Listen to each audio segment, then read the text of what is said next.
like I said, when your steps of service, I wouldn't fuck with them too much. They're there for a reason. Where I've learned to grow is, let's make those menus a little more wilderness. Let's make our website a little more wilderness. So let's hire. The hiring process could be the wilderness way. So keep the skeleton the same. Do what you're already doing better. Yeah. And to get there, again, I told you earlier, my biggest thing is within 2 minutes, can you get to some facet in your company that normally would take companies years to get to? If we wanted to change a creative process right now, do I have a team that I could do it with? And the answer is yes. And I've learned that's more important, the facilitating any communication in the company. That team is important. That's what you're doing as a CEO. Not making burgers, not making beer. You're facilitating communication. Love it, man. This episode is brought to you by Restaurant Systems Pro. With excitement, allow me to introduce to you today's guest, co-founder and CEO of Arizona Wilderness Brewing Co., Jonathan Buford. My man, Jonathan, are you feeling unstoppable today? I am unstoppable at this very moment because I had a lot of coffee. This is incredible. Yes. I'm super stoked to be here. I only give myself about an hour to get to know my guests, do a little bit of research. That's strange, but I like it. Well, here's speed the thing: dating. the speed of trust, because you were referred to me by somebody else who's successful in this market, and that's the speed of trust. That's the speed. Who am I to decide who to make an example of in Phoenix, Arizona? Man, I'm from East Bumfuck, New Hampshire, so like I don't know, but the people here do. And David DiLorenzo told me to talk to you. He made the introduction. I'm pretty sure he's a good dude. He really is, man. I'm glad you had him on the podcast. I'm stoked. Yeah, he's trying hard to remake what an insurance broker is. Yeah, and I think he's doing a phenomenal job of that. But did he show you his pecs though? Because that's just. I mean, not directly. I could tell through. He will. He will. And then he'll show you those pecs. There's a few topless photos of him online. And I was like, damn, this guy's how old? Hey, good for him. Yeah, he's like in his I want to say close to. He's in his 50s. 50s? And yeah, he's. Doesn't we look can a day get over into 30. this. We can get into this later, but health and wellness does start with physical. From sleep to how you spend some energy. It's a big thing for this industry. Yeah, so I'm man. proud of him for leading an example. For sure. Do me a favor. Pull that mic stand just a little bit closer to you. Eat it. Yeah, okay. Yep. So that's why I'm here. Obviously, because you're what you're doing, what you stand for, your values. Honestly, what you're doing here, the word I want to use is epitome of what I'm trying to do and make an example of. Great. This idea of going into the transformation economy. Like I feel like you are the shining example of that and what you're trying to do here. I appreciate that. Do you want me to expound upon that? How about I have you share your success quote or your mantra? Just because I don't want to take credit when we're expound. in the middle of, we're a Expound. verb, we're ongoing, Yep. we're in action, we're not perfect, we haven't found the solution yet, we've have yet to be better on angles that I think we need to be, and we'd all agree at this company, we need to be better on. So I always add that disclaimer that, the epitome or the paradigm, we're not that, but we want to be better. So that's the infinite game, right? Where it's constantly improving. There's never the end. There's never the end, and we always believe that Arizona needs a better solution than us, and we can be a part of it, but there needs to be a better company than us coming along behind us and then behind them and passing this torch. Well, yeah, if you stop innovating, if you stop improving, people will catch up with you and eventually surpass you too in what they're trying to do. So I have so many places to go with this. What's the term you call it? My mantra or So typically, what I say is, I can't wait to find out who you are, how you got to where you are today. But let's get that motivational, inspirational, ball rolling with a success quote or a mantra. What do you got for us? Well, we talked about this. Chris Bianco is actually someone I've always admired because to create a pathway for your career, you have to go through hell, no matter what. Knowing more, isn't it great? Just water and hop. Yeah, it's just perfect. So, he once told me on, I think we had a podcast, and we had him on. Something to do in COVID. It was great. We had him on, and he said something that stuck with me, and I'm going to keep it with me forever. A restaurateur should learn the difference between enthusiasm and passion. Passion will kill, it will burn, it'll hurt.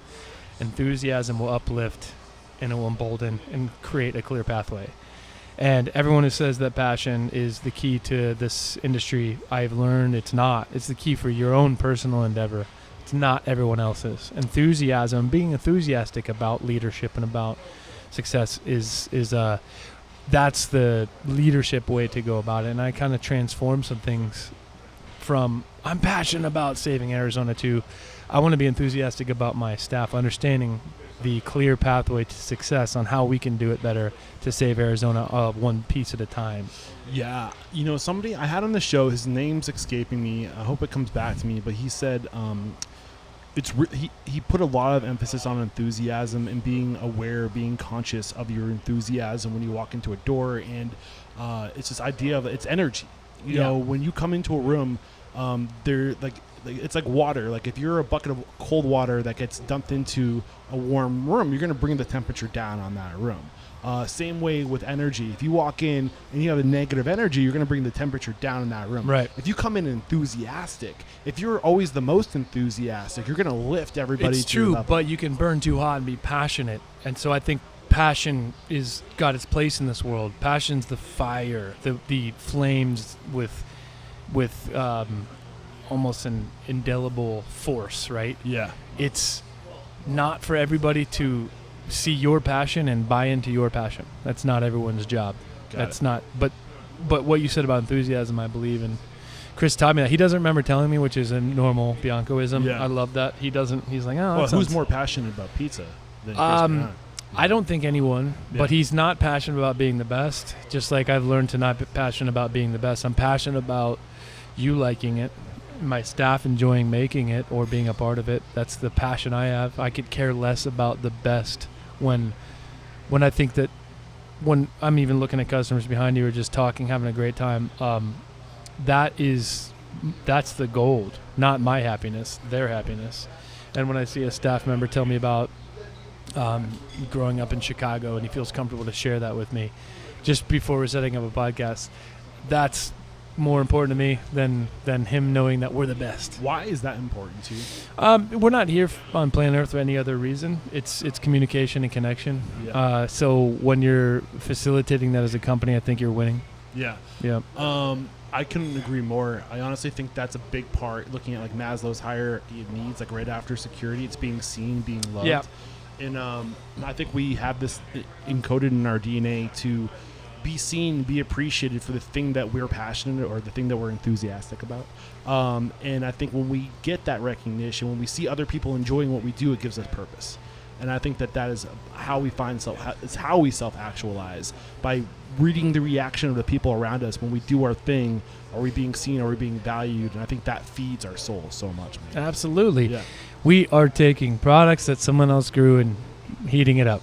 Yeah, and when it's totally connected, like you guys do, and it ripples out to the community, it's so powerful. Yeah, but we're doing more than that when we serve it to somebody. Right. So I appreciate how far this industry has come, looking, even just thinking about the kitchen supply stores and little details like that, where it's like I used to struggle understanding how to walk into one and know what a salamander was, right? And now it's so easy to get a salamander or a consultant that can tell you what gas versus electric would do. There's so many. I love that that's available to the new generation. So many resources today. But I still think the idea that that's not even a half of the equation. It's the person sitting at your table and the employee engagement with them. That's the secret to what we're doing. I love it, dude. Couldn't agree more. And I usually don't spend this much time on the opening quote. I'm going to take it a little bit further because I'm really curious as to what you have to say. Yep. So Thomas Keller has this whole TEDx thing, or TED Talk that he did, talking about he doesn't think it's passion. He thinks it's desire. What are your thoughts on that? I think it's getting through the fucking day. I am tired. This industry is exhausting. So I'm hoping there's some desire. I can speak from being in a wonderful 20-year marriage. Desire comes up a lot. You can't just be enthusiastic about the other person. You have to have some desire. So do I desire to continually be better for the state of Arizona? Yes, but it's exhausting. Doing the business the way we do, where we make conscious decisions on every single thing we do, it's tiring.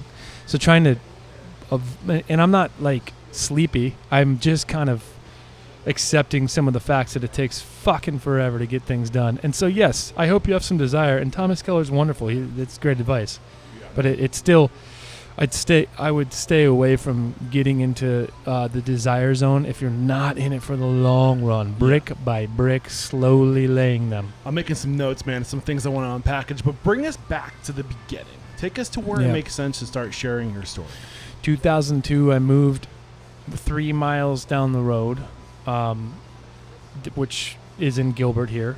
Actually, before you take us to to Gilbert in 2002, paint the big picture. Something I'm trying to be better about is starting with the end in mind. Paint the big picture of where you are today without like getting into detail, but just like what consists of your business today.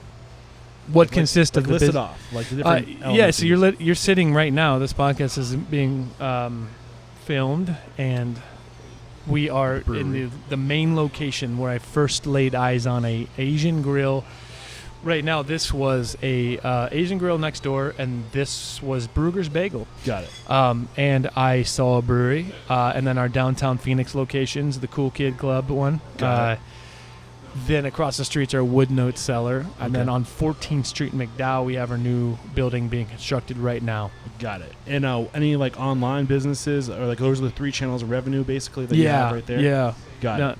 Cool. Just wanted to get that all in package to make sure I wasn't missing anything. Now take us back to the beginning. 2002, I moved to Phoenix from Ohio, and I don't remember. I knew one person. I don't have a fond memory, or a clear memory, I should say, about why I actually did it, but that one person, I was in his wedding, and he was jilted, and he's like, come out anyways, I'm lonely, so I came here and fell in love. And I can see how that could happen, dude. It's gorgeous, man. I have such a different perspective. I'm old and sardonic now, but at the time, it was from Ohio. It was all the things, right? It was all the obvious weather and this beautiful outdoors. desert. Yeah. Beautiful people. Beautiful people. I thank you. I fell in love and moved here 3 months later. I was just partying at Ohio State, and it was a good move for me. So I moved to downtown Gilbert, which is now thriving downtown area. How old were you in 2002? 19. Okay. Yep. And I went along my merry business, partying just like I was at Ohio State, claiming I wanted to get away from all that. Didn't, and found my same, idle hand devil workshop situation. Luckily, I met my wife soon after moving here, and so she's been a part of the journey since day one, essentially. Fast forward, I got through the pizza delivery days, all the things we all do in the beginning, worked in banquets, rolled rounds, set up, and then ended up serving at banquets. But all that stuff's, those are my salad days, my adolescence. Where it all came together was I started a window cleaning business. I had worked at one for 3 months and said, I can do this. What year was that? 2000 and... When did I get married? I'd say 2005. Okay. I learned how to do it, and at the time I was working at Papa John's Pizza, and I said I can do all the windows at Papa John's. There you go. Start small, right? Yeah, and so I did. And for 7 years I ran that business with little care or desire. I just did it. It was just like maybe one day I'll try harder than the other, and then I'd take a couple weeks off from trying, and it paid a couple bills, and my wife was kind of impressed, but it wasn't great. How big did you scale it? I got to 2 employees and, I don't know, $75,000 in revenue. But gross, or is that what you were taking? No, 28. Okay. Yeah, 28. I remember that number clearly. Cause like 28 in 2005 is it's a livable wage. I don't think my wife would agree, but her career mattered though. Okay. And so what that did was it opened up the gateway to time with these things. Headphones. Okay. Have always just becoming popular. This thing called streaming, now called podcasting. But the Brewing Network is still going, based out of the Bay Area, and I had just found out about the Brewing Network because I had some steam going into craft beer. Was it just a hobby at this point? It wasn't even a hobby. I wasn't even brewing. Drinking was a hobby, yes, but yeah, my dad taught me that Sierra Nevada Pale Ale is kind of upper echelon. But he's a pastor, by the way, and so he only had one with a meal every once in a while. Got it. But this would be a higher end beer, son, So I always had craft beer in the back of my mind as a higher upper echelon, more sophisticated thinker. So what I found the Brewing Network, it was in my ear while cleaning windows, and I learned really quick how the magic of the universe works. Is that was all that I needed was time. I needed hours and hours of podcasting, again streaming back then, and I started to ask questions like, where were you streaming this? Because you didn't have. Were you like uploading MP3s to your cell phone? Yeah. So it wasn't exactly a that. smartphone. Was it maybe a BlackBerry or something like that? Nah, that sounds about right. I remember the trackball falling apart. 2007 was the iPhone. Yeah. So it would have been BlackBerry? No, the iPod. iPod. Oh, look at me struggling. Because that's right. Yeah, geriatric millennial. Got it. So you'd upload all this media. Yeah. Got it. Yeah. So I'd listen to this stuff. I switched from Jim Rome and sports radio, and it became only beer. And there was no business podcast. There was. Dude. It was crazy to think that that's all I listened to.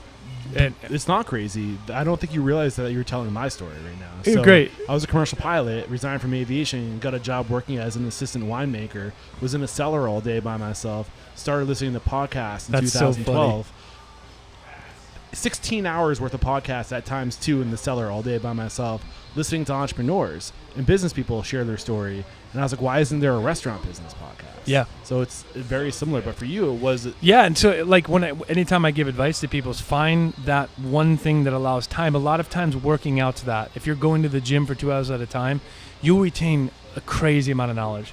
And I did that. So at the moment, 2008 to 9-ish, at the moment, craft beer was about to do what it did.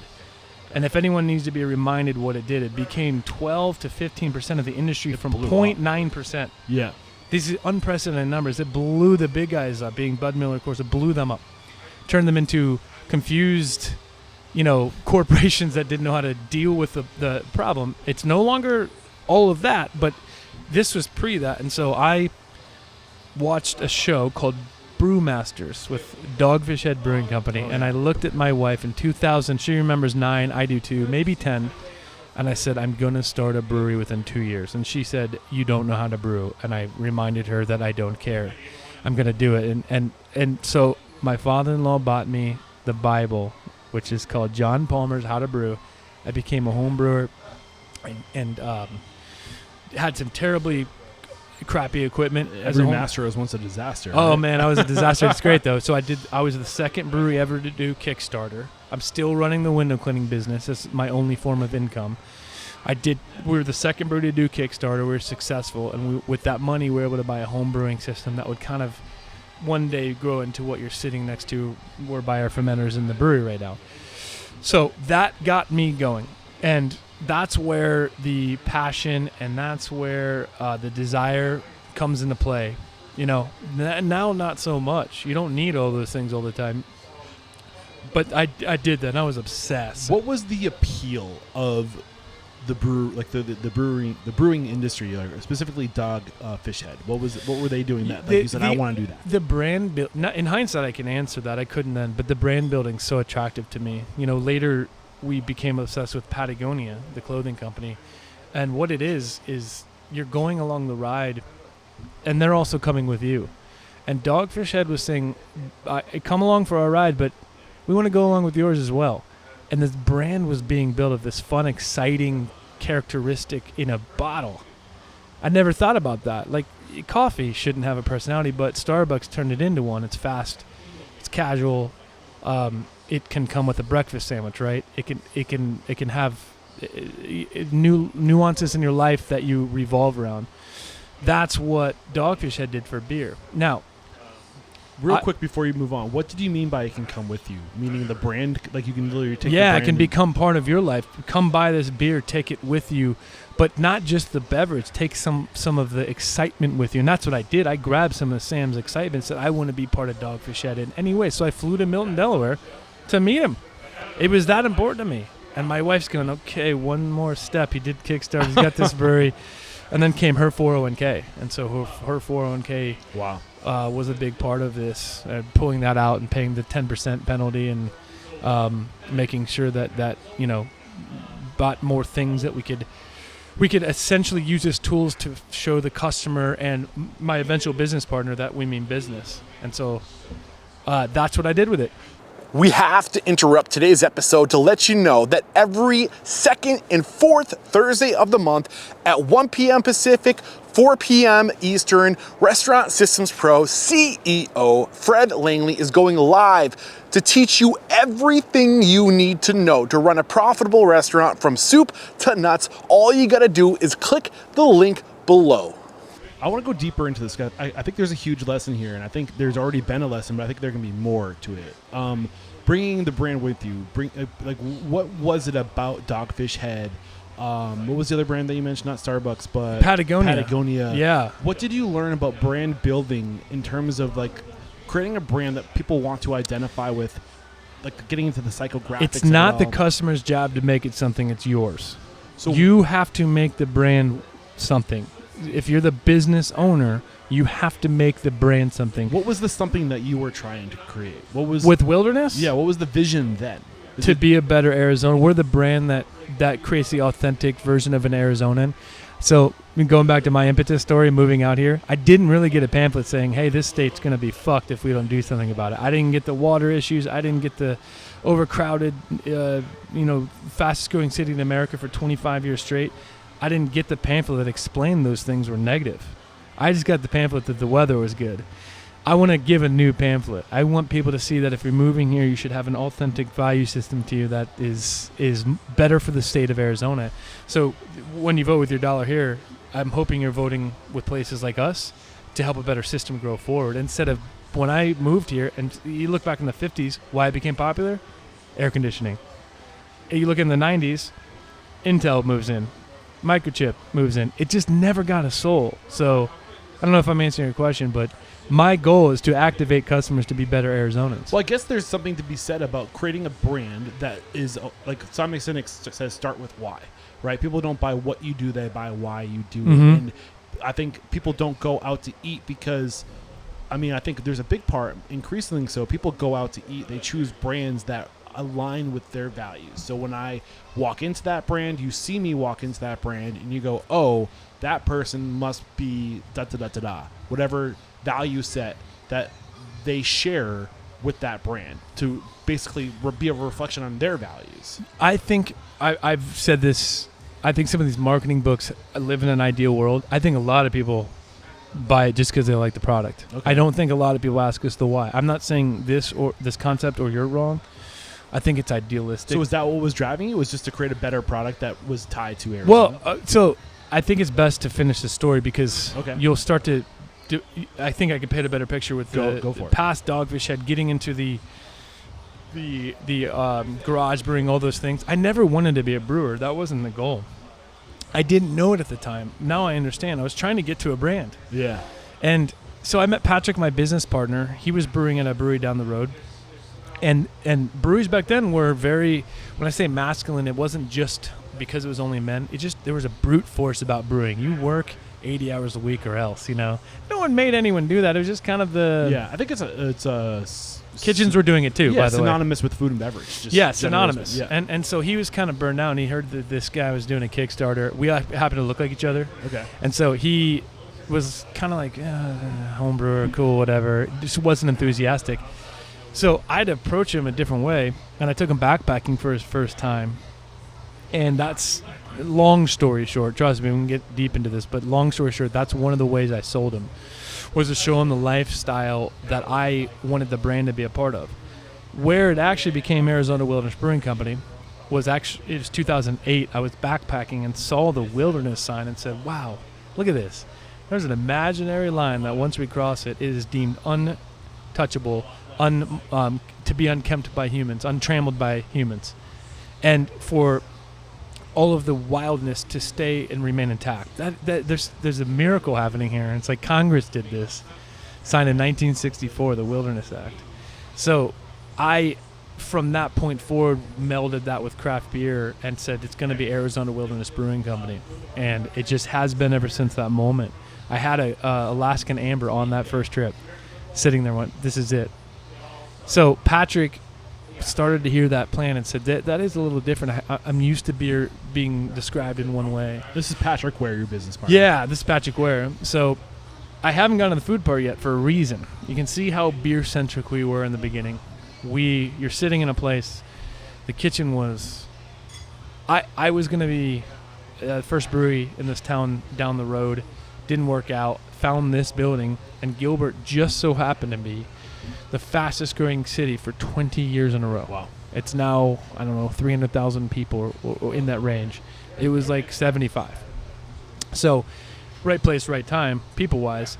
But this building was a mess, and it had an old grill. Like, nothing was right. It was What was the building? It was a QQ grill, which I don't remember. It's an Asian sushi fusion, Got it. So, and then we're sitting in the Brugger side. They were conjoined. It wasn't great for what I wanted it to be, but it was affordable. Okay. And that's the key is $3 a square foot got me in the door. Start where you can. Yeah. I think a lot of people will have this vision of what they want, like their dream, and they go for it out of the gates. And I don't think they realize that nice things come with time. Yeah, and when you're building a brand, the building shouldn't matter as much in the beginning. The brand should get the attention, and that is the feeling, the ethos that you're sending out to the world, and how people receive it. That's the brand communication. So what we learned really quick was we're going to be the first brewery in Gilbert. That was a big part of our brand establishment. But we still hadn't talked food. Now, if you ask people about the Arizona Wilderness Brewing Company, we look at about 70% of fans know about our food more than our beer. We are a food establishment. We are the best burgers around kind of talk. We're also doing it supporting 64 to 6 farms. So how we got there was essentially opening day one and having a small food menu and selling out really quickly, and everyone kept talking about the food. Really? And we're like, what about the beer? And they loved it too. That's always been a popular thing for us. We're a food establishment. We think like a food group now. Yeah. I think you get what I mean by food group. Yeah. Restaurant group. And your brew pub. Yeah. I mean, and I think this is a beautiful model. And I think that's one of the reasons why it caught such fire during the 2007s, 2008s, 2009s. There's huge margins in breweries back then, too. There was, Like I wouldn't have known it. You're taking all the steps out of it, and you're going straight from the why am I drawing a blank right now? It's straight from the tank right to the tap. Yeah. No middleman. You're vertically integrating it. The margins are fantastic. It's about throughput. You can keep that tap open and just pour right like endlessly. Well, I had to fuck it up and stick to our morals though, and so I'll never be accused of running a profitable machine here. I'm always going to be on the side of someone who really is dedicated to keeping, and my business partner Patrick's the same way, to keeping the underlying brand value, which is you can trust us, we're doing it right. Right. We are dedicated to that a little too much at times. Let's backpedal a little bit. So you identified that what now you recognize, hindsight being 2020, the appeal was you wanted to develop a brand, and you wanted beer to be the vehicle for you to get that brand out into the world initially. You identified Wilderness as being the brand that appealed to you, but was there more substance to that? Like, why Wilderness? I know you said the product can be good enough, right? Well, in comes the landscape photography. So that has always been the passion side of my life. Got it. And I was listening to Sedona this weekend, by the way. Talk about landscape photography. Yeah. Yeah, and Sorry, so that that's a small sliver of the state, but you kind of got to see why people would want more. Yeah. Which is a different topic. We call it loving nature to death right now. It's an issue around the country, but I believe that we are animals from the wilderness. We are animals. Exactly, and I believe that right now we can learn more from the wilderness. 100%. And that's why it's there. That's why, again, it magically is set aside. I don't know. There's some spiritual aspect to this. We have land that we can go get lost in still. Right. And I think that theme has always resonated with me. And then I can go straight to the baseline. I just like the outdoors. Like, that person is all over. In Sedona, you see the mountain biker, you see the backpacker. They don't need to be convinced what wilderness is. They go, okay, I like that sign. We, quote-unquote, borrowed the sign from a certain federal government. And they get right away, even if they've never been on a trail, they get what the theme is. So the theme of the brand was fine. The issue is, how deep do you want to go on the conservation topics? That's where we run into stuff later. Like, how far do you want to take this brand as far as being good for planet Earth? At the time, though, I never struggled with investors. These are all just angel investors, $10,000 from Aunt Edna, no one said, except for one person said it's long in the tooth. That name's too long. Normally you would get a lot of feedback if it sucked. Everyone was like, oh, cool, Arizona Wilderness, that makes sense. You like the outdoors, you're a photographer. So the landscape photography led me to that moment at the sign. And it's still a major part of my life is sharing these landscapes with people. And that's how I like to live. I like to blend it all together. Right. Well, the reason why I want to unpackage this is because I think it's really important for people if they're dreaming of opening a restaurant or a brewery or whatever it might be. Reverse engineering who you are into your brand is really important. Putting that soul in it, behind every great concept, behind every great restaurant, behind every great brewery is a great person, and those businesses tend to be an extension of who they are, what their values are, and really just getting that clarity of what are your values, what change do you want to see in the world, how can you create a brand that is literally just an extension of who you are, because it's going to make showing up to that brand easier. And more the enthusiasm is authentic. It's not it's an extent. It's just so much easier to source the energy that way. I believe, and I've seen that. What's going through your mind? Am I putting too much emphasis on I'm this? just thinking about other restaurateurs dying right now because a lot of people don't have to explain this. Notice your question. I guarantee your questions from me are deeper or heavier than other restaurateurs. We create a hard path for ourselves. So to even keep this enthusiasm going, I'd need a lot of time to explain some of our programs. We're going to get there. I think that this is a very difficult way to make money the way we're doing it by every single program or aspect of the business, from composting. We don't have any landfill waste out in our front of house area, to recycling all of our plastic gloves. Restaurants go through 150,000 restaurant gloves on minimum per year. Yeah. And they're throwing them in the landfill. There's a recycling program that we can talk about. Switching farms to barley for our beer from alfalfa and having the first ever malt house in the history of Arizona. That's where you are today. That's where I'm at today. I just want to make it clear, that's expensive. This is very hard. Right. And even your question, it's so much that I would recommend to people going into business, if you want to be a cause-based business, you're going to have to cut some things out. I cut alcohol out. It got in the way. So that's my recommendation is I would learn to cut things out. If you want to be even a restaurant empire that doesn't have any good values, you're just going to have to cut things out. But, man, our margins get absolutely blindsided by some of... You didn't start here, though. No. Right? So I think that we'll talk about the evolution and why these changes, and I think these challenges are going to come out organically through your conversation.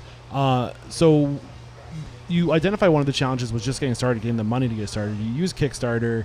You used your wife's 401k. How much did you think you needed? I don't think I knew the answer. A couple $100,000. I've heard that term a lot from others. I think it's probably $750 to get this place going, something like that. So you thought you needed $300,000, $200,000? Yeah. They always say whatever you think it is, double it. I'm not a great business person. I'm not a fan of seeing restaurant numbers. Got it. Some people hold me down to see a P&L. What's Patrick do? He is head of brewing operations, but he cares a lot more about some of the logic in the numbers. But I don't think anyone can accuse he and I both of being the numbers guys. Okay. We might care about different numbers, but I hate leading a team with numbers. I think if you want a good team, I'll get to the back in the history, but if you want a good team, you should teach everyone how to grab the numbers that matter to them, and come together with a knowledge base. If there's one force of understanding numbers, look, seasonal businesses like ours, you could fire everyone tomorrow because it hasn't been going well. But the numbers don't show the aspects of the business that are not in everyone's control. Weather's the number one, but it's true. In Phoenix, Arizona, we might have the hottest summer ever this summer. Yeah. I can't be mad at everyone because the numbers are low. So we try to react to things differently. We try to think of things differently. Are we the currency that we're after beyond financial are people getting the message and caring about it and living a better life because they came to Wilderness? Are they switching the compost Are they working, supporting local companies that are have an annual? If you see on our windows our sustainability report, I think every company should have to do that. Put a report out on how their company, how much energy it took their company to run. If we can get a customer to think like that one at a time, we're doing our job. That's the currency that doesn't show up on the P&L. That I just don't need to have a P&L to guide the business. We have an amazing accountant who will give the red flag out. Hey, this isn't going well. We need to talk about this, and we'll come together a collaboration of ideas.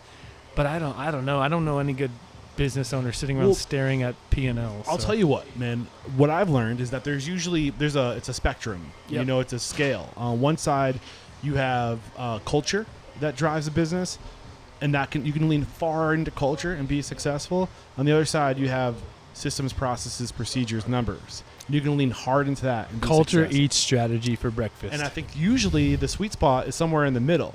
But depending on the person behind the business, you're going to gravitate to one of those directions. Yeah, culture, 100%. Right. So, culture. Yeah. You can't save the world by counting pennies, but you should have someone who can help understand the financial stability of a company. And I think you can be a very successful business going in either one of those extremes. I think the most successful businesses have found a balance of the two. Yeah. Because they figured out how to build an amazing culture and make a lot of money doing it.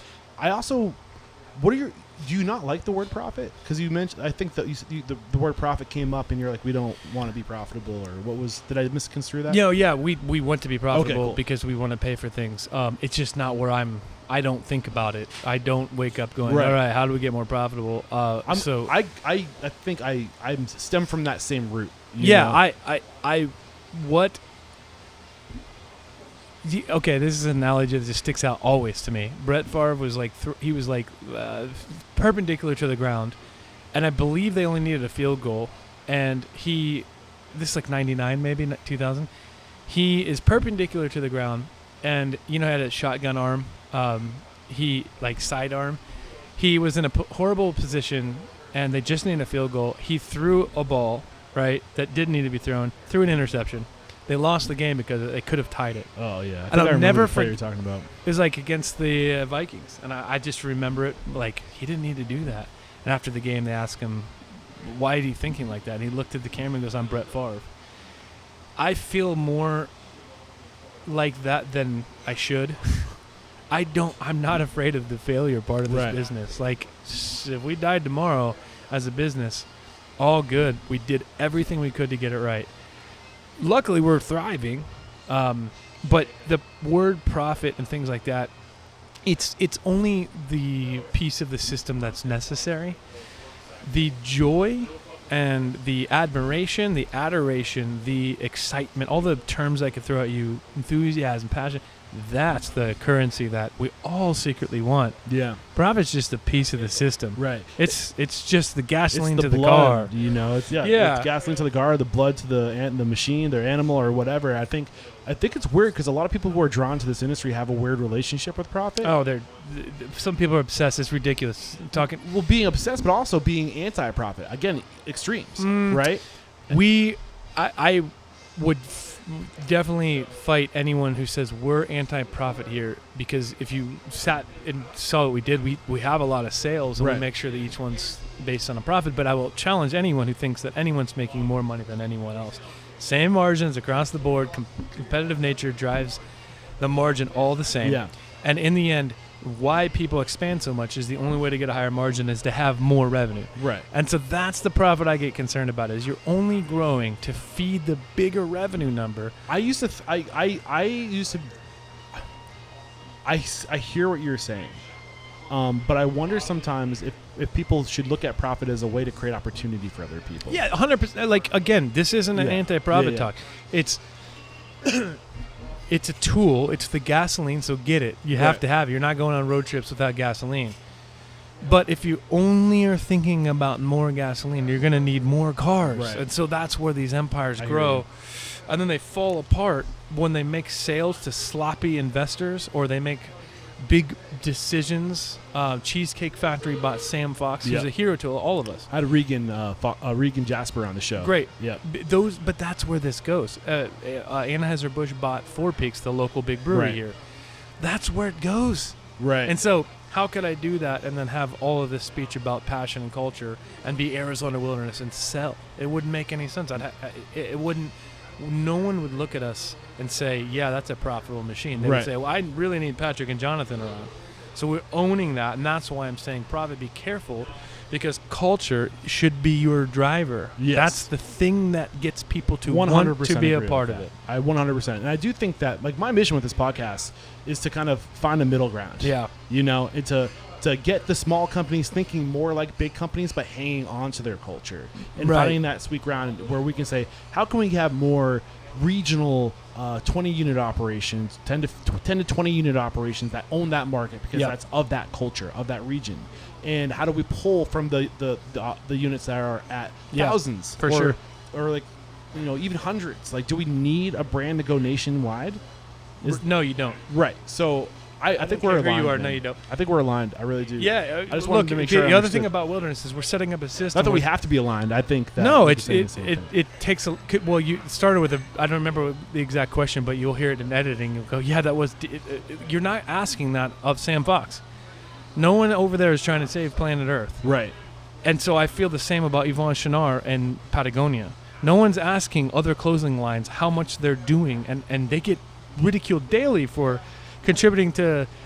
Well, you say you're saving the world, but you're still contributing to the making clothing. Right. No other clothing industry person has to deal with that shit because it's so heavy. But we're the ones saying we want to save this planet. Right. I get it. My mission statement is to change the world, man. So I totally get what you're saying. And I drive around the country getting 9 miles to the gallon. We need more people making smaller things. That's what I believe in this industry. Smaller.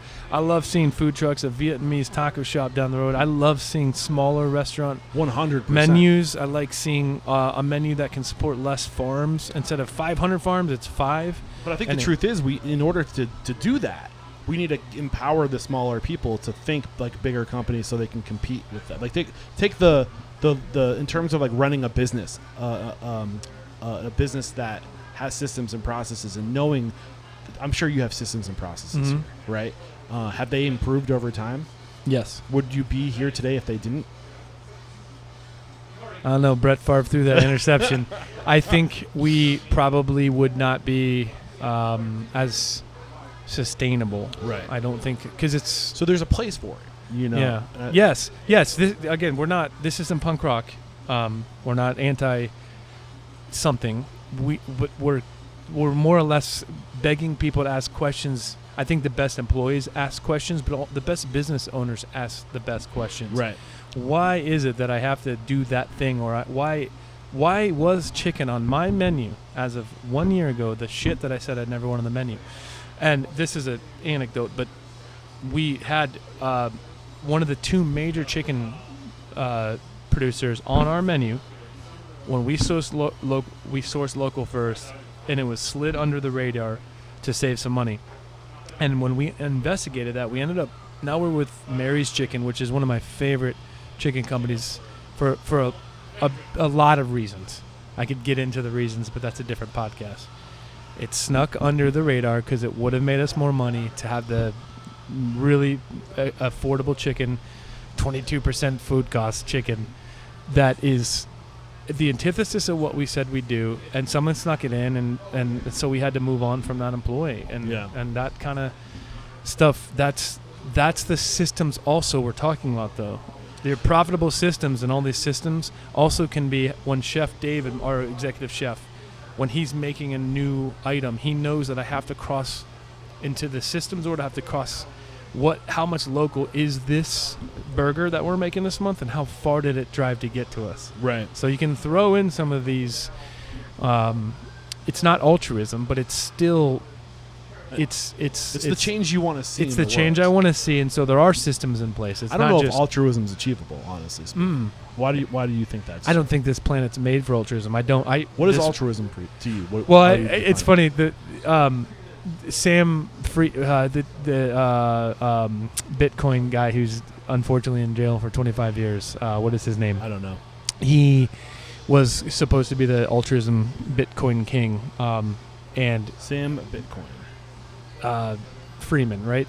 Sam Bankman-Fried. Yes. So his Bankman-Fried? Fried. That's Yep. he talked about altruism. Essentially, all the revenue goes to good, right? It goes to saving planet Earth in some way. I think Bill Gates is an altruistic mindset where your whole company is based upon making revenue for the purpose of the good, but that generally means there's enough money somewhere else. So yeah, your cup has overflown. Yes. And now the extra is going out. And you're going to take all this money and expound upon that. And so there's the philanthropic thing. It's I think that's a better term for all of what we're talking about. But for us, I think it's creating, you said it, thinking like a big business, but creating a small footprint. And so even with the chicken thing I talked about earlier, we do not have to tell anyone about this. Right. No one knew about the chicken. Right. In fact, people liked it probably just as much. Just as juicy. Right. It was a lie, though. Right. And that sucks. Right. And so get caught in I don't that think lie. this realm is about knowing the truth. You could, look at religion. Right. Who's going to ever know the truth? Right. But that's the same thing with doing good. Is there's no actual end or pat on the back from spiritual God that says you've done it. But when everyone is happier, then you know you're doing something right, and that's the goal we have at Wilderness. We have the lowest turnover rate right now in our history, and we're among the industry leaders of turnover. It's ridiculous how low our turnover is right now. We're proud of it. It's a team game to get there, but those are the things that I believe are the currency that matters. Yeah, and that's what I hope to do with this podcast too, is redefine what it means to be successful. We'll put turnover in your currency, right? And what you we'll call it a culture P&L. Create a culture P&L and have line items that need to be balanced out. So, sorry, go ahead. Yeah, but they cost money, so make sure that culture P&L shows the expenses of this huge program. We have disability, obviously, is a topic that you do not need to have for restaurants. We have disability. We have 8 weeks maternity leave. Why we got to this point is because our brewers like climbing, and they kept breaking themselves. Yeah. People here live the outdoor lifestyle. So disability came along is, hey, if we're going to be a company that says we're making change, what about the people who are getting hurt hiking, biking, and they can't come back living to work? the lifestyle that we beat on our chest. Right, and then our head brewer, she was pregnant, and we had to learn from her what it is to employ a pregnant brewer. Yeah. And maybe you should learn from her. I think is a really cool. Oh, absolutely. She taught us a lot. Yeah, what do you like? I would have thought. Ask your employee what they need. We felt natural. Want. We didn't know we were doing anything, but she also gets all the credit because she vocally said, "Hey, I want to work till I don't want to work." Okay, cool. Is that normal? And so we talked to our head of people and culture. Yes, it's normal. They can work. She can work. And then we came up with a maternity leave that's 8 weeks, which is well above industry standards. But it's not corporate leaving. Pull that mic just 2 inches closer to you, because I feel like that's your sweet spot, right? Okay. I don't think you moved it. There you go.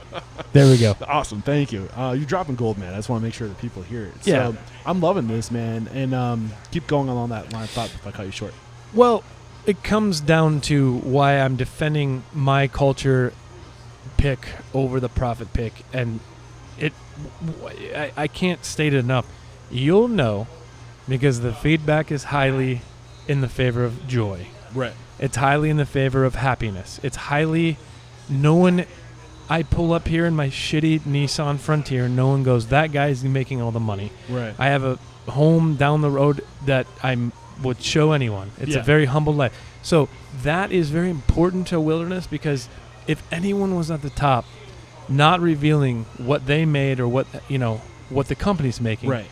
I think everyone should practice that. Yeah. Show everyone what's going on in the business. Culture isn't what you say you are, it's what you do every day. It's the choice to, if you find out that somebody isn't living your culture, to remove the cancer, to put things back to the way they were before they made the changes they did. It's taking the time to listen to your head brewer and say, how can we take care of you? It's walking the walk. And something I want to make sure comes out too, and like this brand Wilderness, when you reverse engineer something that is from you, you attract onto yourself people who are like you, who share what you're trying to do. And I think that brand, just for where you are in the world, is a great way to attract onto yourself. I think there's a lot of people that want to identify with that brand, not just consumers, but people that would be on your team.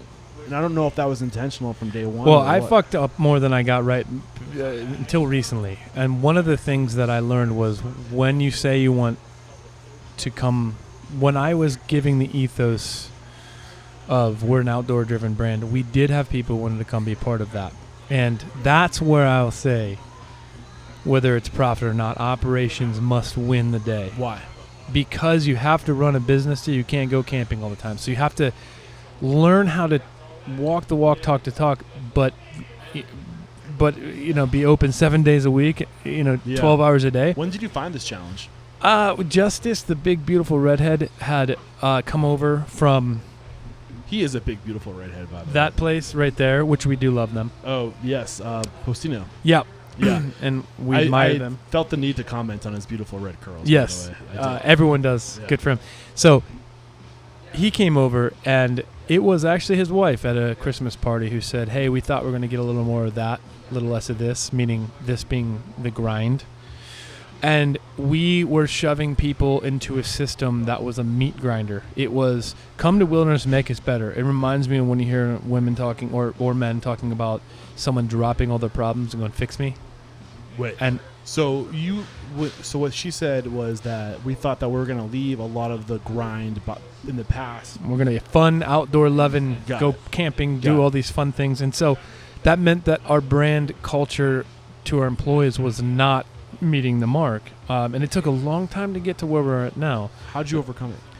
Well, making mistakes and getting feedback is probably the number one way to fix anything. And taking the feedback in, thick-skinning it, and saying, okay, here's things I can fix. Getting ahead of people in culture, which is well above the HR status. HR can be anyone in your company can probably do HR. That's just paperwork. Right. That's just onboarding. Head of people is a lot different. That's someone who's thinking about the culture, the impact on the company, how they employ. It's top-down communication and bottom-up communication. It's all of the things. The head of people and culture has a laundry list of job duties. It wasn't until that point where we could actually sit down and formulate a strategy of culture. What did that look like? It looked like what do we need to get rid of right now? What's the first thing? What was the feedback that you were getting from people that made you have to change? Well, we weren't living up to what our ethos was. Just like justice. The wilderness. Yeah, we say our wilderness, we're doing these things. I don't know about them, or I don't believe them, or we've never been showed that. It was a lot of hot air from ownership. When did this start to bubble up? Like, when was this, like, surfacing? I think from day one. Okay. People, that's why Bianca's feedback was great. People rode the passion, and then they expected me to either give them a piece of that passion or... So for you, the passion was wilderness, not the brand as much as it was actually... Yeah, that's fair to say. Okay. And how to turn that into a brand has been my 12-year journey. Brand, yes. Not so much the... So people are going, I came over here to have this amazing experience that I see you're showing on Instagram or whatever that may be at the time. Yeah. Or what I've heard. And I'm not getting it as much. And when Justice's wife told me that, it wasn't like the only aha moment I had, but I said, yeah, he did come over from one place to another, and he's in the meat grinder. Right. He's fixing cultural problems because, there's multi-layers of the culture cake. There's the frosting that everyone sees and is attracted to, but deep in the middle is restaurant operations. Still cake in the middle. Still cake in the middle, and it's all restaurant ops. Yeah. If you're a restaurant... And restaurant ops is the biggest part of the cake. And so he's going through the same issues. And again, I was saying it's like a relationship. Here, fix me. Yeah. But in return, I'll love you. Just fix me. So you were asking him to fix you. Yeah. Whether I knew it or not, I don't know how to answer that. I think I understood it. But I don't have a college education. I worked at the Biltmore, which is rolling rounds, and then I worked at Papa John's. I mean, what did I know about bringing people into the restaurant world and up managing them and making them a better person? So I figured you'd come with systems. Justice, I thought you'd bring all the fixes. Yeah. And he's going, no, I work within systems that are given to me. So I didn't understand a lot of that. And Patrick was brewing beer 80% of the week, going, I miss meetings because I'm trying to keep up with our popular. We were named the best new brewery in the world in 2013. This is 2 years. You guys opened in 2010, right? We opened in 2012. 12. So 1 year in. Yeah. Wow, that's a lot of pressure. Oh, it's a defining mark in Wilderness, that thing. But Patrick wasn't able to. So, like, there was a lot of miscommunication, misunderstandings. Johanna, our head of people and culture, has systematically undone some layers. That's where you start. Is you start with the lowest hanging fruit of get rid of it now. Things like your company handbook might not mean much to you as the business owner. If you're out there listening to this, it's everything. Talk about brand ethos. Number one is your company handbook. It sounds ridiculous, but that handbook is everything the owners should say and do in one pamphlet. And ours was written by a lawyer, and I never proofread it once. So it said things inside there that I didn't understand. Was past tense. Was. Ours now is it's like the Constitution. It's a fluid piece of guidance. Right. And yeah, go ahead. I'm going to say I'm just so happy you're saying that, because I think when most people create their mission, vision, core values, standards, all these things, they're saying this is what this is for my team. This is for you. No, that's for you, the owner. That's your own. It's the history of how you got there, exactly. And you're reminding everyone how you got there. But it also is fluid. It should be. It should meant to be updated. This is what's great about the Constitution. Right. It's meant to be updated based on the times you're in. So we had a lot of those moments. I mean, our handbook was a legal. So here's something. I always believe think like the customer is the way to win the day. Why? Sit down, because the customer is what's giving you money. That's who's coming in. Yes. But if you can't do it, you might not want to have that person on the marketing team or in the service team. They might need to run some food for a few years, or they might need to go back in the kitchen and work on prep for a few years. As they get better, I think everyone to grow in a restaurant environment, go out to other restaurants and say, how do I actually feel right now when that host treated me like shit? Right. How do I actually feel about 17 stacks of napkins in a place that is claiming they're good for planet Earth? I just got 17 napkins. These are all anecdotes and all minutia, but it is thinking like the customer. Yeah. Saying, hey, how do we fix that? Also, I never said this until 2019, think like an employee. What's it like to show up to Wilderness and only hear about Patrick and Jonathan? And then they're playing marketing videos for our new hires, designed to stoke the interest of commerce. Right. So you're watching these two heroes and you don't know what to do. Well, how do you? To Danny Meyer's point, you're serving everybody, not just the guests. Absolutely. And it starts with the employee. Absolutely.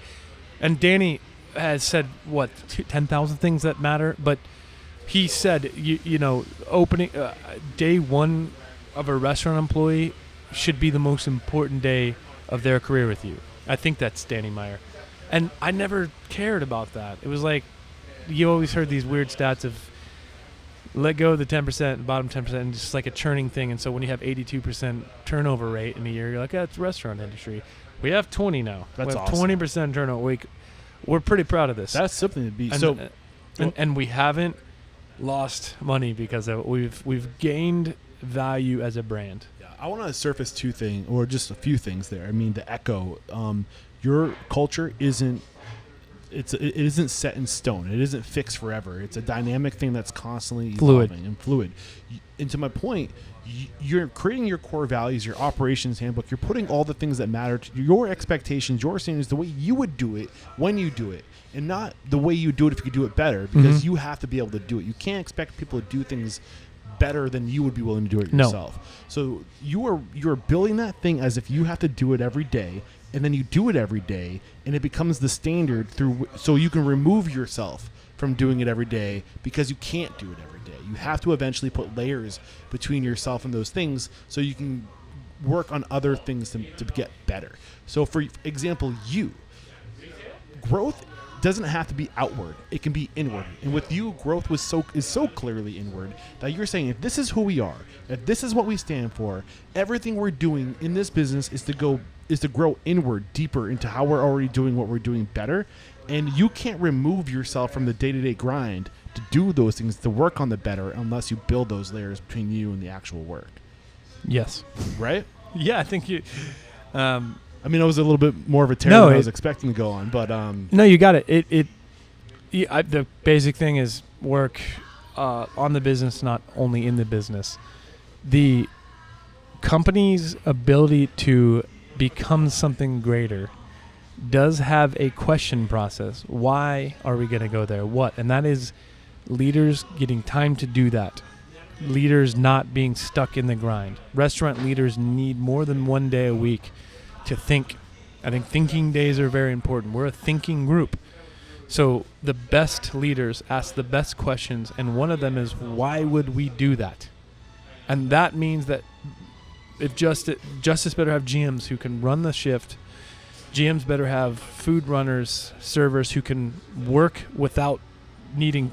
Justice is the giant, beautiful redhead. He's their head of restaurant operations manager. Director of operations, I think is what he said his title was. That's fair. Whatever he wants to call himself. Operations is what he said, Yep. I think. So I just want to make sure that's what we're talking about. Yeah, so freeing people up to think more is a very important goal. And thought doesn't mean sitting around meditating, but thought means, what is this for? What's the purpose of this? Why would we make the menu bigger or smaller? Instead of, the boss said so, I'm going to go do it. So what you said, yes, everyone needs to have that standard operation procedure so someone can fill in, and that is growing inwards. Yeah, and to compound on that, that's why you write down your mission. That's why you write down your vision. That's why you write down your core values, because it serves as a filter to the why going Absolutely. forward. Does it fit through what we said? Does it take us to where we're going? Tell us when we suck. Yeah. You're a better employee when you tell us when we suck than when you just bow down. You're a better employee saying, number 5 is... Take your time. When we say conservation or when we say beer food, we say people. Need more water? Yeah.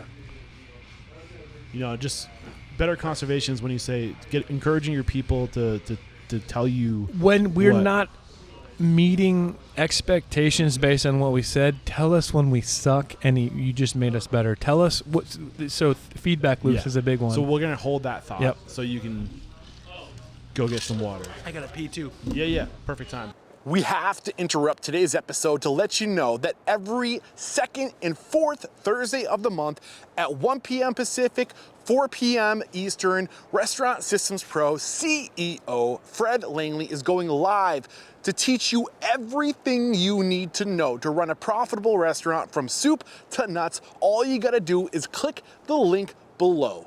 So the last thing you said is tell us we suck. Is that? Can you yes. Pick up your train of thought Okay, there? so it's not the employee's job to tell us we suck. That's the problem. Is you can't say to an employee, tell us we're not hitting the mark. There's simple ways to get customer and employee feedback. And I think the employee feedback part, we've used Culture Amp in the past. That's a platform that allows you to send out surveys to the company and get anonymous data that is reasonable questions that can help lead to better answers. And so when the employee feels empowered to do that, we get better. That was Culture Amp. Yeah, correct. Yeah. We get better when the employee decides to jump in. So we have to showcase that.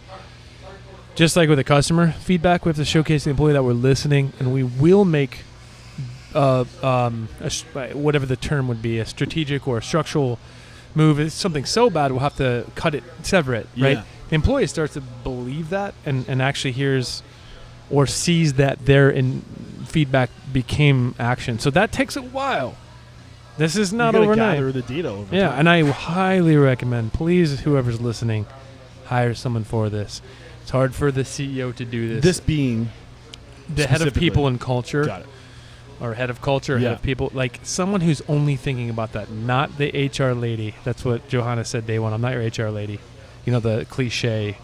I'm not here to. If the only time you hear from me is when you're doing something wrong, then I'm doing my job wrong. She's so integral to decision making. Like small business, everyone should care that anyone can jump into a meeting in a small business and say, I can contribute in this way. Jo has done that. She has been way more than just a one cookie cutter job description. Yeah. I had Mike Ganino on the show, who wrote the book, Restaurant or just Culture for Dummies. I think I don't know if it was Restaurant Cultures. I think it's just Culture for Dummies. The Dummies series. Mike Ganino wrote this book, and he said the number one number you should be tracking every day. Do you have any guesses? Okay. No, I want to hear it. So it's just have them every day when they check out, or punch out. Have them rate their happiness that day on a scale from 1 to 5. And if you start getting 4s, 3s, and 2s, it's not far off from what Johanna's done. Right. I would always go to Joe for this. I'm still 100 years away from where she's at. I think that is for dummies, that version. But I'm glad that he's at least getting people thinking about this. Right. Culture Amp or whatever you would choose is. I'm not saying don't do that. I'm just saying, like... Yeah, I see where he's coming from. He's what you're saying. Yeah, he's getting feedback from... The most important thing is to give your people a way to communicate. But what that does is it identifies that something's wrong. Yeah. So when you get the 3, hey, what's up? What happened that shift? Go to the M logs, read the M logs, and the M logs might say, such and such did such a thing, or so-and-so said this, and you realize, okay, that reverberated. But I think the biggest thing I'm picking up from you is you have to establish a culture where you create the safe space, where people feel like they can come to you with things, and you have to open. The safe space topic is very important. Yeah, I mean, I think this is part of that, right? This idea of establishing the space where you're opening the door, you're creating the channel of communication to say, let us know, tell us how we're doing. This is one of the reasons I told you earlier about no ivory towers. If you are making too much money in a restaurant and you're pulling up in vehicles or you're living a lifestyle that's not I just think about the brown skinned people in the kitchen a lot of times, the minority group who isn't getting paid the same as others in the industry, how hard it took them to get to that point, and they might only that might be the cap for them because of even systemic racism. Like it's like you're pulling up in a fucking Ferrari or even like it's hard for me to ever condemn a business owner for a decision they make, but the ivory tower is the first way to fuck your culture up, by being on an ivory tower saying do it because I say so, or not understanding. I mean, a rule every restaurateur should have is always know your kitchen. Always. If you got to learn Spanish, go fucking learn it. Right. Whatever your culture is in the city. Fortunately, I live in New Hampshire, so if I ever open a restaurant, I suck at Spanish. I'm horrible. Well, with language. I'm assuming there will be there's a couple cultural things that you need to learn. Yeah. And it's so important to me to not. You can't talk culture with an ivory tower. If there's someone who said all answers run through me, top down stuff. I don't know, man. This isn't Reaganomics. This is a restaurant. So just through telling your story, I'm identifying some of the challenges you had. When did Justice come on board? 7 years ago. So 2019. Yeah, nay. Well, I better get on this anniversary train. Might be 8. Is it? I think it's 7. Because you guys opened in 2012. So if it was it was 7 years ago. Yeah. So 2014 it would have been when you came on. Yeah. Is that right? Oh, no. Yeah. Is that right? Yeah. No. Why am I so bad at math? So what's 7? What's 24 minus 7? 15. 2015 or 16 or whatever it is. So around this point, so this is like basically like 3 years in for you. Yeah. And what you said to him, or I think there was this conversation of I hired you to solve the problems because you came from this place where there was all this. It's like I was given those systems, and you're like I was hoping you would build those systems. Yeah. So it sounds like around this time you're starting to realize you're evolving as a restaurateur.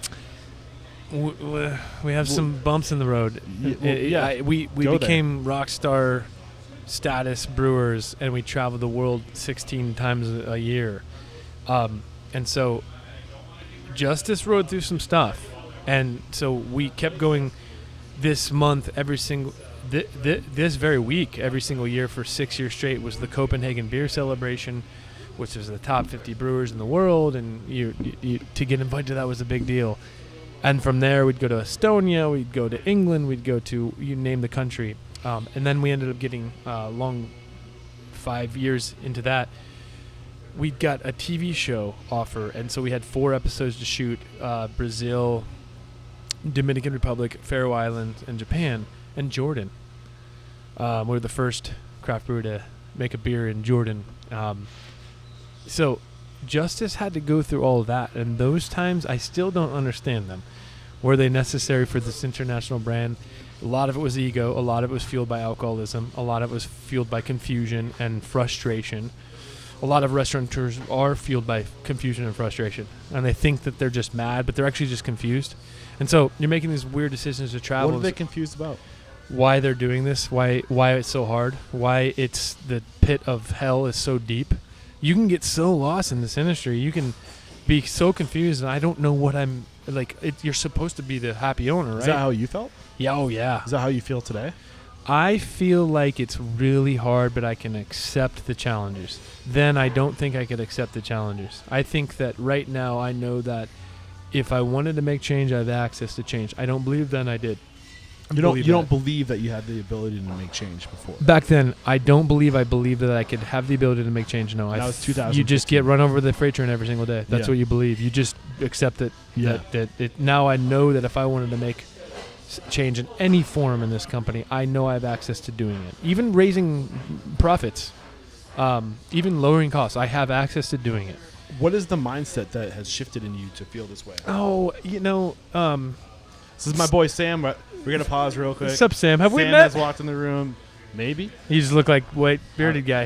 He knows who you are, though. He said that he had to come by. Nice. So Sam Hall just walked in. I'm going to do a little...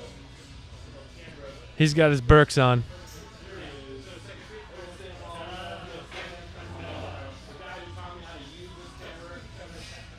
Sam Hall just walked in. He's traveling to Arizona. We're going to probably have a few beers here after. Nice.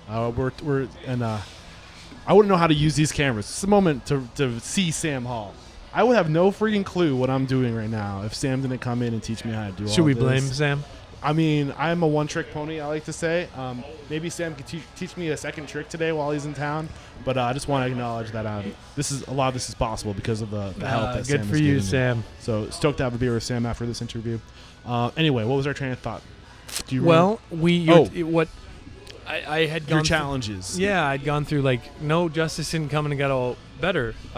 So was I think I asked you the question. I asked you, what was your shift? What shifted inside of you to go from hopeless that I just get run over by a really train great business partner, a really great life partner, and Patrick, business partner. Yep. Okay. Pat both. Patrick asks incredible questions. Why would we do that? The TV show is over now. Let's not. Why would we pursue anything more in that realm? Why would we go back into our business? Were you being distracted? Yeah. Oh yeah. What was distracting you? Anything but here. It's just hard, man. Yeah.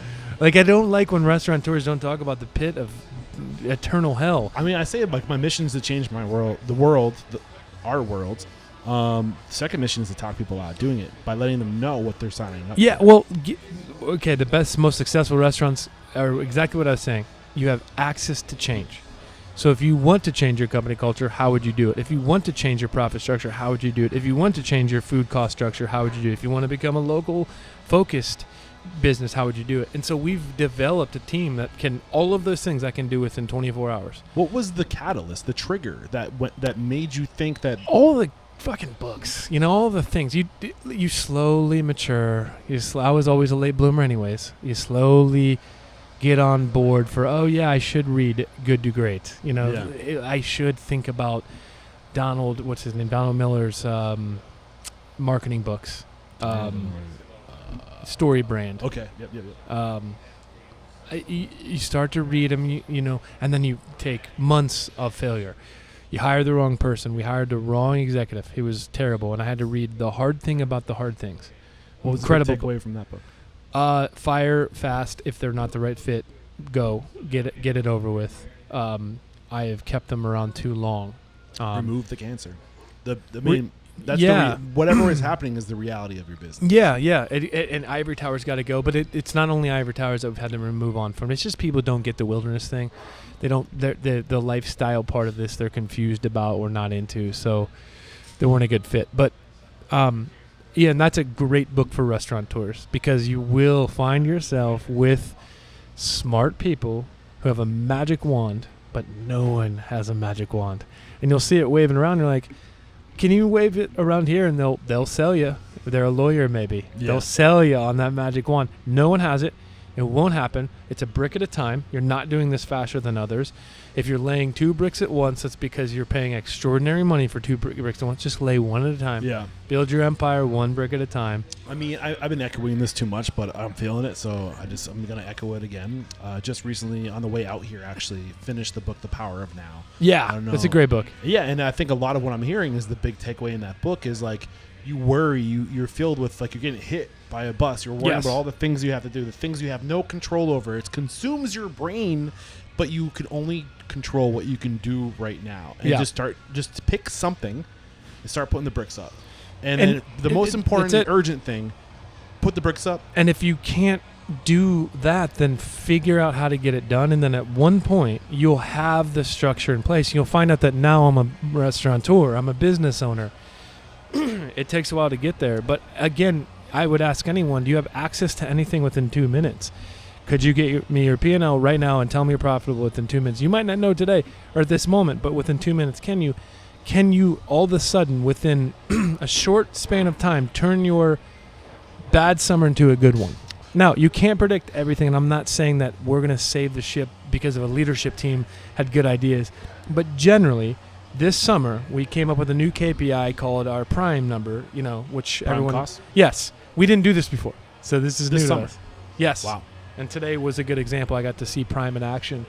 Low labor means less customers got served, but it was hitting prime, so I had to talk with my accountant on prime has some negative facets, like a busy lunch might have done more harm to us. So we're not going to fix Give me an example of why a busy lunch would do harm to your prime. Unintended busyness should be what you should want to be as busy as you are, but that prime number might aim you to expect less business and have less labor to meet that, therefore it's more affordable to run it. Problem is, our 1 hour busyness had a lot of service needs, and so I know our incredible team here is going to regroup and say, hey, we lost some tables. I'm not accusing anyone of that. It's a thought that could have happened. So I'll have to have a talk with the accountant of the downside. See, my bandmates came to watch this. Yeah, that was kind of wild. Sorry that I pulled you away from them. I'm like, did you guys come here to hang out with your boy? This was random. Well, I know, but I'm sure they would have liked to talk to you than watch you talk to me. Yeah, they're fine. They're fine. So but my point with this is we drew our accountants like, hey, it's time for us to talk about some of these summer issues and having a KPI that you can aim at you being the GMs, and we can start to there's Kevin. I hope he's on camera. He's not. He knew. You know what his nickname is? The Slanky Yankee. He walks on long pub walks in England from town to town, and he goes, and he's famous for this. He goes from town to town and stays in the pub, gets up and goes to the next one. He did it from the southern tip of England to the northern tip of Scotland. That's crazy. Yeah. That's a life right there. He took me on one, and it was a good game changer. But, my point here is having access to change.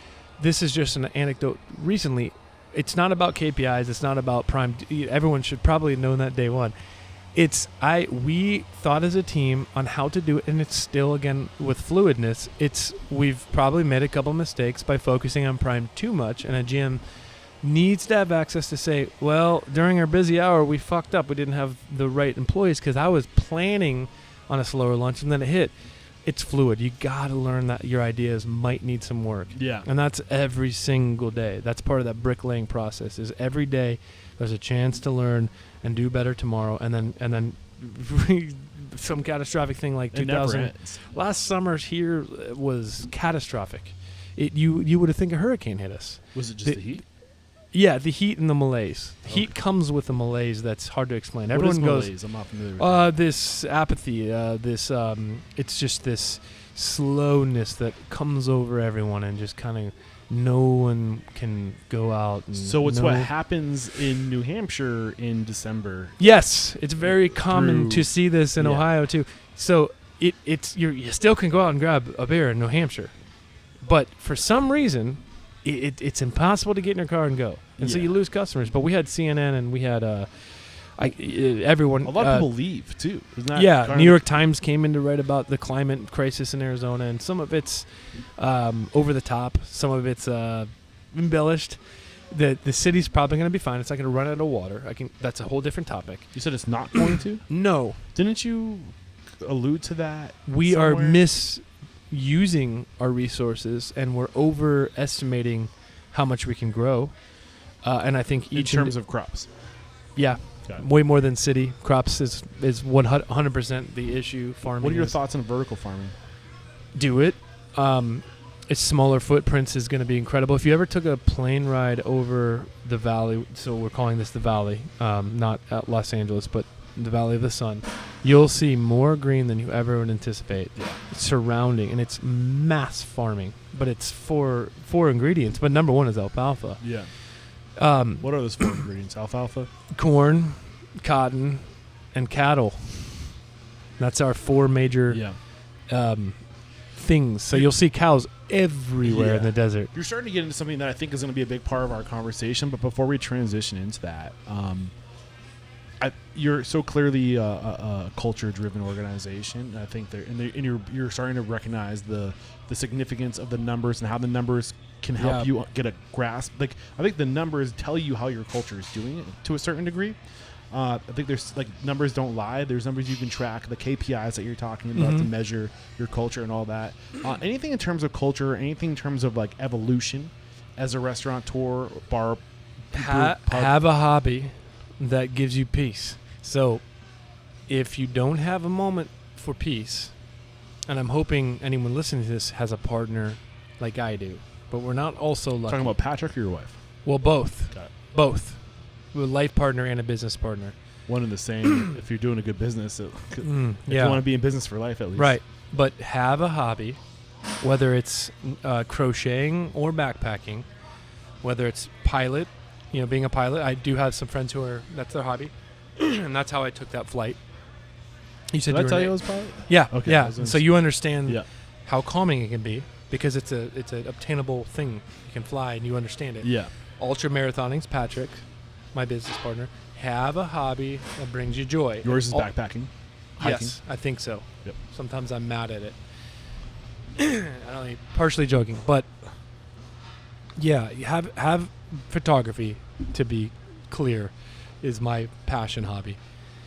Have it, and if it's not bringing you joy, reconsider. You might have an underlying mental health issue if nothing's bringing you joy. Now, I've been there, and that's, again, I keep saying different podcasts, but this could go 7 hours. Mental health and ownership will collide, and it'll become a monster.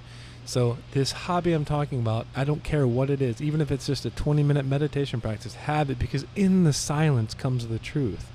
All of a sudden you go, yeah, I don't need the 5th location, because we're not ready for the 4th location. Yeah, when you have something that you can just focus on in silence, everything around you, and just kind of be here now, whether that be a physical thing that forces you to be present in the moment, or if it's trail running, or if you're not paying attention to every footstep, that you'll roll your ankle, or if you're climbing a mountain, I think anything that makes you feel the pain. Yeah. Letting you know. I call it the mile 67 effect. Yeah. Restaurant. When you're running 100 miles, mile 67, for some reason, it's weird. Yeah. It's, maybe for some it's 55, maybe it's 72, but it's over halfway. And you've really, 67's there yet? 67's a real feat, and I've never done it, so I'm speaking. So you're talking about hikes, or when you're in the woods, are you running? I'm going to ultra marathoners. What I see and what I want to do, because I've run plenty of marathons. I ran one in February. I think that you could, mile 22, where you're like, wow, I've really done a lot. Yet there's 4.2 miles left. The hardest one, uphill. But when it comes to 100-mile running, I think that's a fair comparison to running a restaurant. You're always in mile 67, and you have to accept that you've come so far. You have to accept that you're in shape to do this. You did it, but there's. When you get to the end, the only thing you have is the shit in your pants. There's 33 miles to go. There's more than a marathon, and so you hear this from ultra marathoners, which we like to hang with them. You'll hear this effect of, that's when you go into your pain cave, and I think in the restaurant world you go into your pain cave as well. Well, I do want to bring up your sobriety. I think it might have come out in between here and there. I think you might have alluded to it. Yeah. What happened in your life where you felt like that you needed that to happen. Yeah, it's like a blizzard. A lot of things happen to get it there, but when you're stuck in it, you don't care you care about getting out. Yeah. What was it that you were trying to get out of? What happened? Needing to be drunk all the time or just being drunk all the time. This industry didn't show signs of letting up in as far as the rock stardom or the growth of in wild activity. Constantly on the road somewhere. You name the place, and I probably was there. We were going to go to Australia the day COVID hit. It's kind of crazy. That would have been the last continent for me to see. And so we just had so much momentum, and alcohol was a fuel. Alcohol can do a lot of good things in the moment for people, make them very extroverted, make them very, but it was all because of the confusion I talked about earlier. This is a confusing thing to be a part of if you've never done it. This is really confusing. Yeah. Every single day I have to repeat this process and anyways. It was also just, mental health and alcohol don't go well together. Right. That's gasoline on a fire for more problems. So again, with quiet time and space, you get to think a little more, and I think with some meditation and some thought, you start to see the problem. Yeah. Moderation's not. It's like doing a little less photography for me. Like, I can moderate photography and nothing really would happen. Okay, Katie, you're my wife. You're right. I've been going out a lot on these trips. I can moderate that. With alcohol, it was getting hard to moderate. Yeah. And it wasn't silent drinking alone. It was loud drinking with others. There's two different types of drinking. Loud drinking with others became a brand bigger than Wilderness. So we're losing our value as this wonderful conservation brand and was becoming this party brand pretty quick. Yeah. And that's a problem. 2019. Yeah. From 12 to 19. That's a problem. When you're trying to save planet Earth and you're the dumbass with your shirt off running around. Yeah. What has to go? Something has to go. And alcohol was it. It was the right decision. And I don't think that everyone has a problem with alcohol, but I also don't mind that we're selling less alcohol here because there's a general, let's talk about a malaise. There's a general malaise on sales. It's just, I think there's a general slowdown in alcohol consumption. Doesn't bother me at all. Yeah, you just have to adjust, and we're now the best burger joint we can possibly be. Yeah, I love that. I'm going to have to do a selfie for my wife because she's asking what I'm up to. She's like, why aren't you responding to me? This is when you know you're the CEO of a company, when your wife can just get one photo and she'll go, also reminding me that I need to be better about documenting what I'm doing.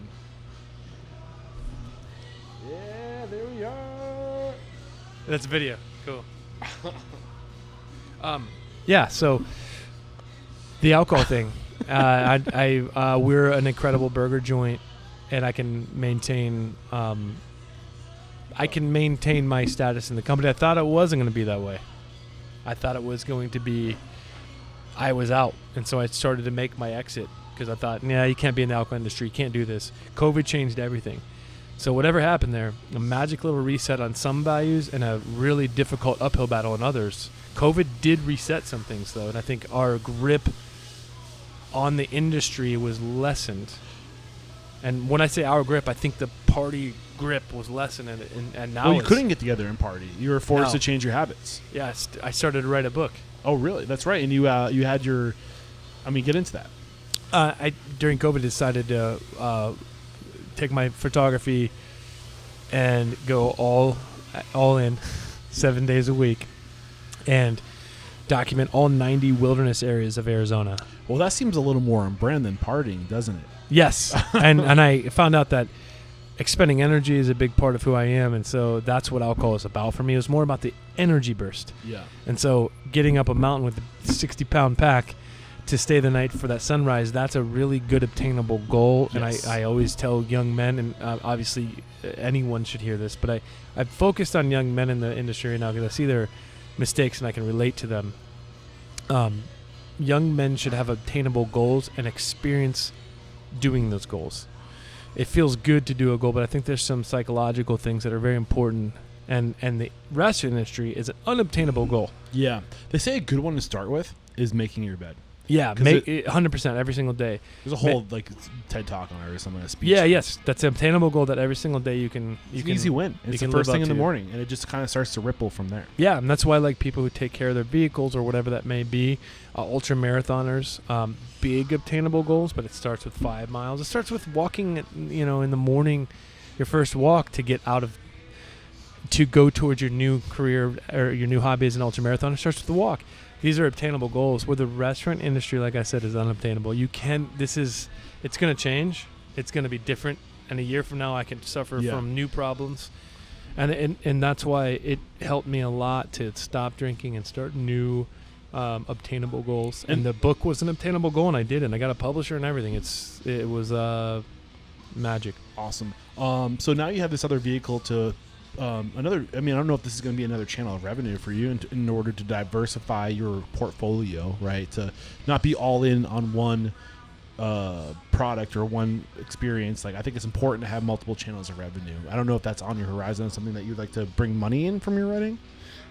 Are you currently doing that with your current deal? I'm assuming. There was profit from the book, but it's generally going to go into gas money, and I put some skid plates in my truck and got a winch and all these things, so it'll be break even, I'm assuming. But you're putting it back into the mission of. But here you'll notice, you see the screens in the pub. These are all 90 wilderness areas, and very intrinsic to our brand. And the T-shirt line is actually crushing it. So I put some of the photos inside the inside of the sign logo. And it's amazing how well they do. Well, I think what's magic there. And so that goes into our system here as one pot where our GM's bonus on sales. And so we all can win with my photography and the effort. We all can win. What I love about this is it's growth, inner growth, deeper into your brand. Yeah. To support who you said you were in 2012. Correct. And you're using another channel, another outlet for you, creative outlet, to support who you say you are. No one's more authentic in the state right now on wilderness than me, and I'm okay with sounding egotistical. No one's done 90. No one's thinking about it as much as I am. Yeah. But the fact that you're using that, and you're using it to lift your that's brand my calling. So my calling was never restaurateuring. It's 100%. Probably the worst decision I could have made is starting a restaurant if you were to look at the facts. Right. But where it's amazing is where it's led me to be able to be in rooms with a lot of people. Right. From Chris Bianco to the mayor of Phoenix to a lot of really cool people. Yeah. And I wouldn't have gotten there. I wouldn't have been that as a photographer alone. Yeah. So it sounds like you chose to kind of start getting out of the way, reconnect with your true passion of. Here's a day one employee. Day one employee. That's amazing. Jose. Nice. He's hungry. So. Did I say I'm a man? I'm always hungry. Yeah. Yeah. So we'll be done here in half an hour? Probably. Jose will make you probably one of the greatest meals of your life. Oh man. Oh. I'll come let you know. No pressure, Jose. Yeah. Can't wait. Thank you. Yeah, he's one of my favorite people. So I guess I want to start wrapping it up, and it's about a 30-minute wrap up. Yeah, sorry. I've no, man, I freaking love the conversation. But I do want to point out that it was around 2019 when you had this awakening. You got sober. You reconnected with your why, your brand, what drives you. You started scaling. You opened your second location in 2019. You survived the pandemic, the downtown location. You also have a Wood Note Cellar. I don't know if that's something that's, is that like a big part of what you guys do? Is that it is. So what's that? So that's the wine aspect of our company, but it's not wine. Okay. It's like a winery. It's like a boutique winery. Elevated sours. The bottles are lined up right there, so you can show your.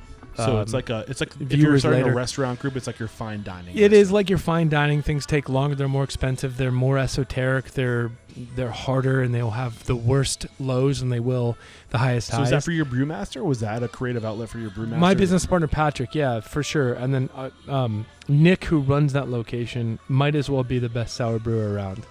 I think he's so well regarded. So this is an example of scaling for growth and opportunity for others. Yes, but if you were to look at the P&L on Wood Notes, you would not be impressed. And so that's the thing, is you have to find these defining products for your line that hit the core value of greatness. And greatness is defined for me on when others tell you it's incredible all the time. Right. Well, I think what's great is I think that a lot of people get in trouble is they go for the cellar first, the wood note cellar, i.e. the fine dining, out of this world prime cost, high labor, high cost of goods. And they're like, why aren't we making any money? We were doing it on little tiny levels all over this building. Some hilarious way of putting a barrel in the roof or something. But Nick's brought some structure to us, and he would not have come to us if we didn't offer him in return structure. Right. So it's amazing to see what wood notes would have been. If we were here 7 years ago with wood notes, there would be a line out the door for it. Sour beer was such a thing for a minute. Sours, by the way. Good. We'll get you some of this because it's truly and this morning I was picking blackberries for our Muir's Muir, John Muir, and Muir being a blackberry, and it's a lot of Arizona farms in one bottle. It's also Arizona grapes. Yeah. It's Arizona white wine barrels. And red wine barrels, and it's all inside of a facility where we're allowing lactobacillus and pediococcus to grow, akin to when we visited Rene Redzepi. He took us around Noma, had a fermentation program, and we're just a bunch of brewers pouring at the Copenhagen beer celebration. But I realized back then when we would be stoked, it is very similar to what Rene and those types of they're dealing in fermentation, right, and offering a different way to eat food that's already been eaten by bugs and critters. And it's like what we're doing with beers. Cool. It's being eaten by bugs and critters. Here in the stainless tank, it's only one type of yeast called Saccharomyces cerevisiae, and it has different on-off switches for phenols and esters and alcohol profiles. That has 3,000 per gallon different on-off switches. So Nick's wood note cellar is a very special thing to the brand, but it's not going to win the day in the P&L until that comes back around. But I think the same could be said for your photography, right? So what's happening here is what I'm seeing is growth. But I think what I think people get in trouble with is they take the thing that they like they go for something that is kind of over the top, like wood note cellar, and they try to start with that.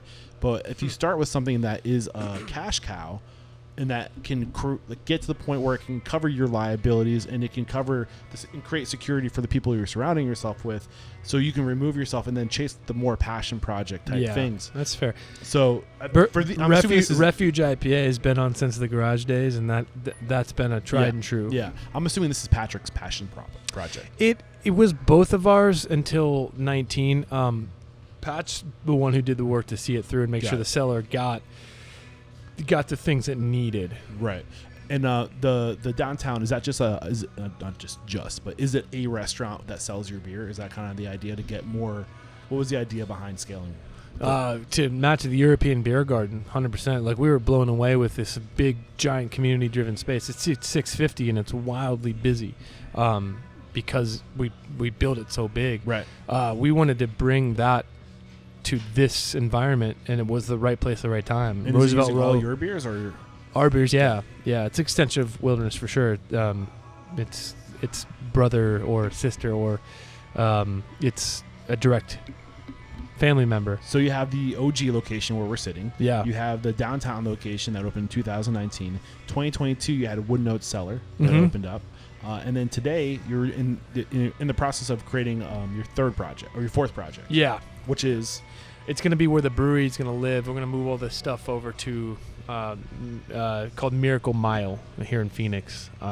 So we can turn this into a different space and have more room to roam in the brewery over there. And it will also have a restaurant because people would freak out if we didn't have food. Got it. So what's your biggest challenge today? Well, understanding who our customer is a big issue because it's not just hungry people. It's hungry people who want to be involved for the long haul and understand the pricing structure at Wilderness is appropriate.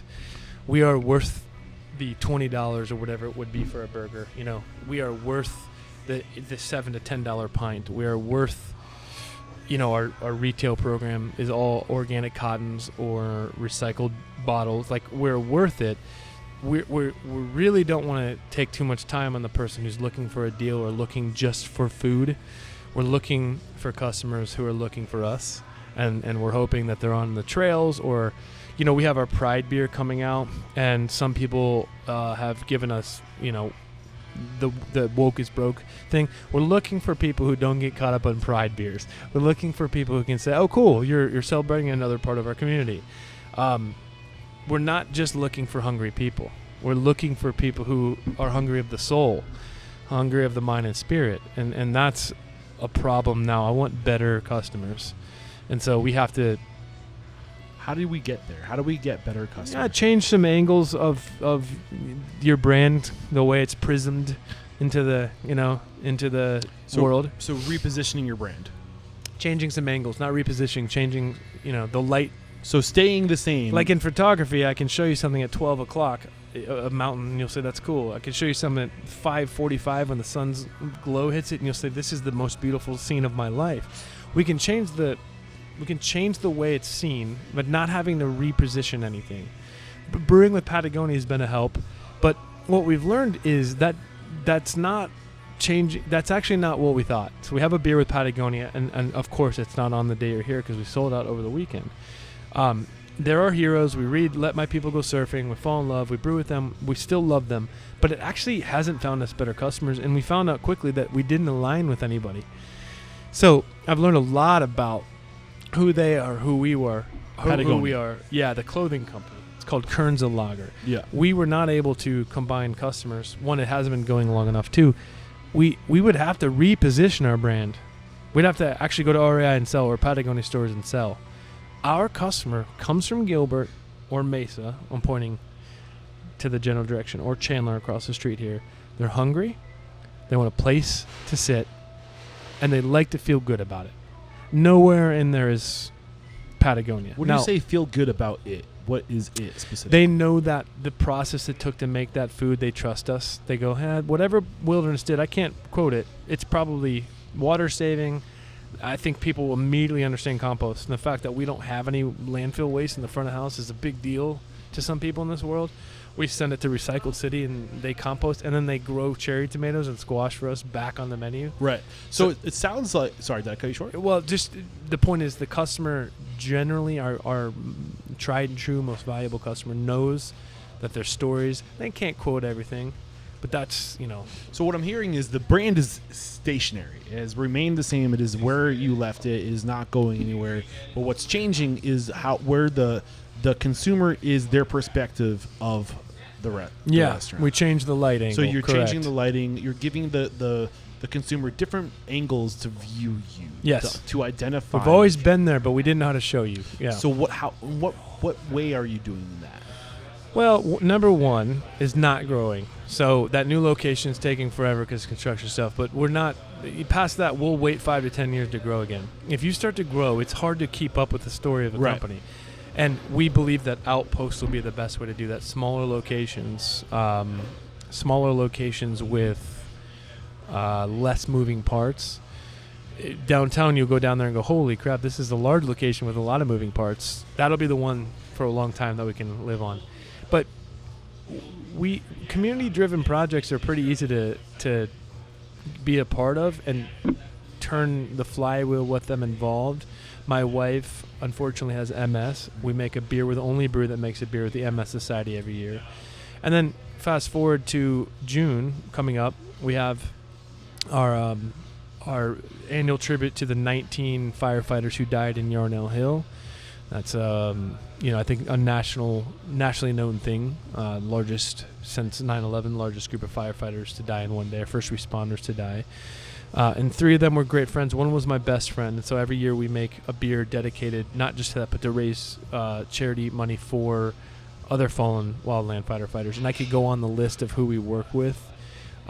Getting involved in the community is a way to change the way people look at you. And you are going to have... We once paid a marketing consultant to come in, and it was the biggest waste of money I think I could have. You can burn $5,000 or whatever it costs us right now in front of me, and I'd say that probably was more worth it. And they just wanted to define white males 35 are your customer. Okay, what do you do? Well, your job is to find them. This is the consultant. I can tell you that's I understand that part. But there's a lot of customers, and there's a lot of versions of customers that support you. And if you're going to tell me it's one, you're stupid. You're dumb. Right. You're ignorant. If you're going to say it's probably not all of them, I would believe you. And so, yeah, I guess to say how we're going to show ourselves differently is continually work at it by focusing on the things that we can do well and making sure the customer feedback is high. And from Yelp reviews or whatever the thing is, to the number one review would be from a bartender. I think our bartenders are some of the best around, and they can. Right now, I could ask 5 questions, and I could probably get better as a business by the end of the day because of that one bartender. I heard you say something in an interview I watched before to prepare myself for today's conversation, that Cisco reached out to you because they think that you're the restaurant of the future. Yeah, we've done a lot of things that Cisco wouldn't have done without us. So what is it when they say you're the restaurant of the future? Specifically, what are they talking about?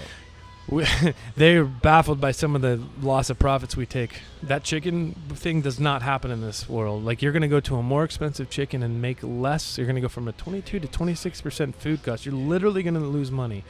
So that's just one example. Yeah.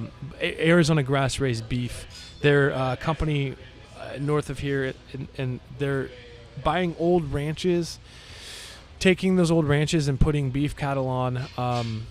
Angus, of course, and they are not doing the Holstein. If you know anything about beef, taking Holstein cows and selling them as good beef cattle for cheaper. Beef generally costs the same. Yeah. So they're bringing back old ranches. They're letting the cows roam the land, eating the natural grasses, never touching any grain, drinking natural aquifer water. And then they own the boutique butchery, which is USDA certified. Very rare boutique beef shop. So we want to go with them. The problem is it's always transportation. Anyone who gets in the restaurant industry, you heard the term logistics 3,000 times a week. There's a reason why I live in a camper, and it's because of logistics. Yeah, logistics is hard, and Cisco is the king of logistics. They unfortunately, whether you like it or not, they're going to pull up in a semi on time with more things than you need on time and at pretty affordable cost. And so you try to get around Cisco's of the world and say, I want to only support local. Our bread maker's local. He's figured it out. Our local lettuce supplier and microgreen supplier has figured out. Recycled City picks up all of our compost and figured it out. But not everyone does. It takes a while to do that. Cisco's the best at it. So we say we want to use them, and we start to have them deliver. Cisco's like, we really liked when you're using us. And the local beef, Arizona grass-raised beef ranch is like, it's really tough to deliver as much as you need. We're busy. We sell more. Yeah, I think I'm having a burger today for some reason. Oh, you got to. We sell more burgers than I ever would have anticipated. We also have a Wagyu beef that's raised down the road. I love them both. Okay. If you can have 2 burgers, do it. Both patties, I think, are worth it. Yeah. We don't like the confusing menu. Are you still vegan? A vegetarian. Oh, sorry, vegetarian? Yeah, but I have no problem eating meat for trial basis. Yeah, gotcha. Because I come up with a lot of the... Well, my whole thing with let me... Hold on. Sorry. Because Cisco said we will deliver it, which is... There's no money being made in this, but we'll learn from you. Mm. And what had to happen was they had to have a Cisco approved X-Acto blade metal detector, because the blade or whatever metal scrap can get in, it can really hurt the system. So they paid for reasons. It. Yeah, they paid for it. Cisco paid for it to say it's worth our time. And so I could go down the list. Our fries are being grown in southern Arizona. And that was all because of it doesn't happen if we don't say we can buy 60,000 pounds per month. Right. Like, it doesn't happen. So the farmer goes, okay, if you can do that, and then Cisco delivers it. Cisco has stepped up to the plate in many ways, and I appreciate that. Can I return your volley? Because I love this. Yeah. And when I say my mission statement is to change the world through inspiring, empowering, and transforming the industry, I mean, you definitely empowered us with what you've learned. and how you've evolved. And really, I don't know if you've noticed, but this conversation has been about you and what you've learned and what you can pay forward and how you've done it, right? But the other part is to inspire. And I think it's through inspiring and empowering, and not just to know how to run the business, but to think bigger. Mm-hmm. And I think that if we can make example of people like you, if we can get more restaurant owners across the nation, across different communities thinking like you, and saying like the future is the transformation economy, and the transformation is individuals transforming. But what happens when an individual transforms is they encourage the people around them to transform. They encourage their team to transform. Their team, it all ripples out. Mm-hmm. And I think that what's happening here is an example of that. And I think that the fact that you can get Mofo and Cisco Mm-hmm. to make changes Mm-hmm. is a shining example. And you better sell a lot of food if Cisco's going to pay attention. You can't be the little shawarma shop in the corner. Right. You better be the best shawarma shop around. Right. And that was another part of this, is we sell so much But that it mattered. But it's going to take leaders Yeah. to take the first step, to say this is what matters. Brett Favre laying perpendicular. If he threw the touchdown, he's a hero. Yeah. But he didn't. And And he still stood up and said, I went for it. And we do that on a daily basis. And I just want to say thank you for doing the right thing. Thank you for being here to let me make an example of you doing the right thing. Well, I appreciate that. Yeah, man. We are part of magic, and it's our job to continue the magic. There is no instructions on how to do any of this. Yeah. And keep the magic going by thinking smarter, being more cognitive. Shut your eyes, shut your mind, and listen to the silence, and all of a sudden it all gets better. Yeah, man. But the restaurant world will eat you alive. It'll take your soul and rip it apart if you're not careful. Yes.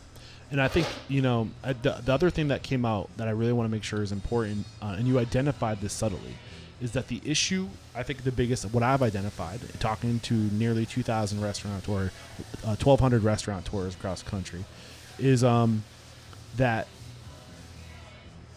sorry, 1,100 math. I said the wrong number. It was bothering me. 1,100 restaurateurs across the country, is that the biggest challenge is the consumer. Is we are such a reaction-based. We react to the consumer, trends of the consumer. What does the consumer want? Give the consumers what they want. But if we do that, it's not what's right for the ecosystem, for the community, for all these things. And I think when I hear you say reposition, I think you're almost trying to shift the consumer. Yes. There should be 2 P&Ls at every company. And one should be a culture P&L. Yeah. One's financial, one's culture. And you get to define what the culture one has. I think you've identified that there needs to be a cultural communal shift, not within your organization, but if we're going to transform, we have to influence. We have to become influencers with our brand to influence consumers to do the right thing, and that's how we're going. That has to happen. That has to happen. We don't. If you're out there, don't try to change the wheel here. A host seats at a table, who has a busser who's cleaned it, a server comes over to serve, the food runner I love the team game. I love what the food runner or whoever can run it runs the food, but generally there's a food runner. There's an expo. Like, all of these are the wheel. We tried to change. That's where we thought creativity could go. I would disagree with that in the current times. But where you can put your creative effort is the way that you lead the company with vision and execution of that vision. That's where the creativity goes. Yeah. Don't try to change the game and order the table right now. We've made 300 mistakes. You can order at our table if you want, but it's way better when a human comes over and does it. So my point here is to, again, stick to the basics. Right. And I think it's important that we communicate that the restaurant industry is about literally, it's the most connected thing to Mother Nature that is out there, in my opinion. We are literally taking life and giving life. Mm-hmm. We're taking it and we're transferring that energy to our customers, our guests. And it's the third largest industry in the world. And there has been a shift since the 1950s, the 1940s, where the average household spent over 20% of their income on food. Today, it's less than 10%. Mm-hmm. So the resources are there. It's a matter of helping consumers understand that where they put their money shouldn't be on their new Gucci shoes. It shouldn't be on things that help you keep up with the Joneses. It should be in what helps transform your community. And when you do that, you feel better because you're putting better food into your body, And the cool thing that's happening right now is that we're reaching this point where it's the consumer generally only does something if there's something in it for them. And they're starting to realize when you do the right thing, i.e. purchase food from your community that's sustainably grown and done without using GMOs and all this stuff, you feel better. And I think until we kind of help educate people that like this is for you and help them reposition them to see it through a different light or shine a new light on it. Your product better be fucking awesome too. Right. All that stuff you just said is great, but the product better be amazing. So you better learn how to hire executive people. You better learn how to treat a chef. You better learn how to monitor the chef to make sure the kitchen culture is exactly the culture it should be. You're going to need a long time to do that, because if you do all of the things that you just said, the product sucks, you just lost everybody. Right.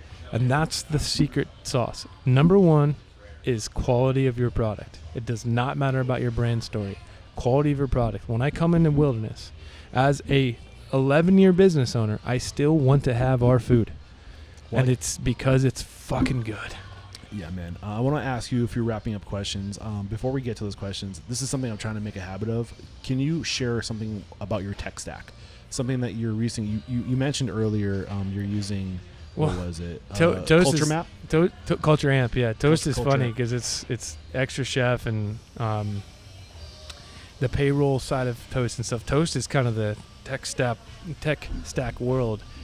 Other than that, our accountant talks about it.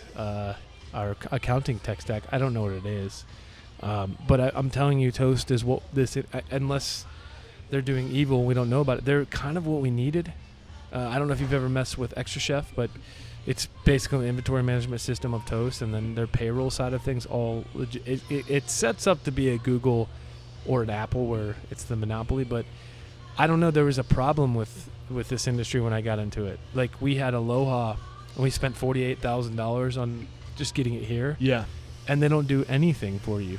I am sorry if I'm rubbing anyone the wrong way, but my experience 100% was, here's a computer with stuff on it. We'll give you training. Goodbye. Toast has taken the time to think about the customer, ask the right questions, and then they've been like, we started a loyalty program today. So I'm big, no deals, no discounts. You talked about inspiring the customer, right? Which I love. You're part of the ride.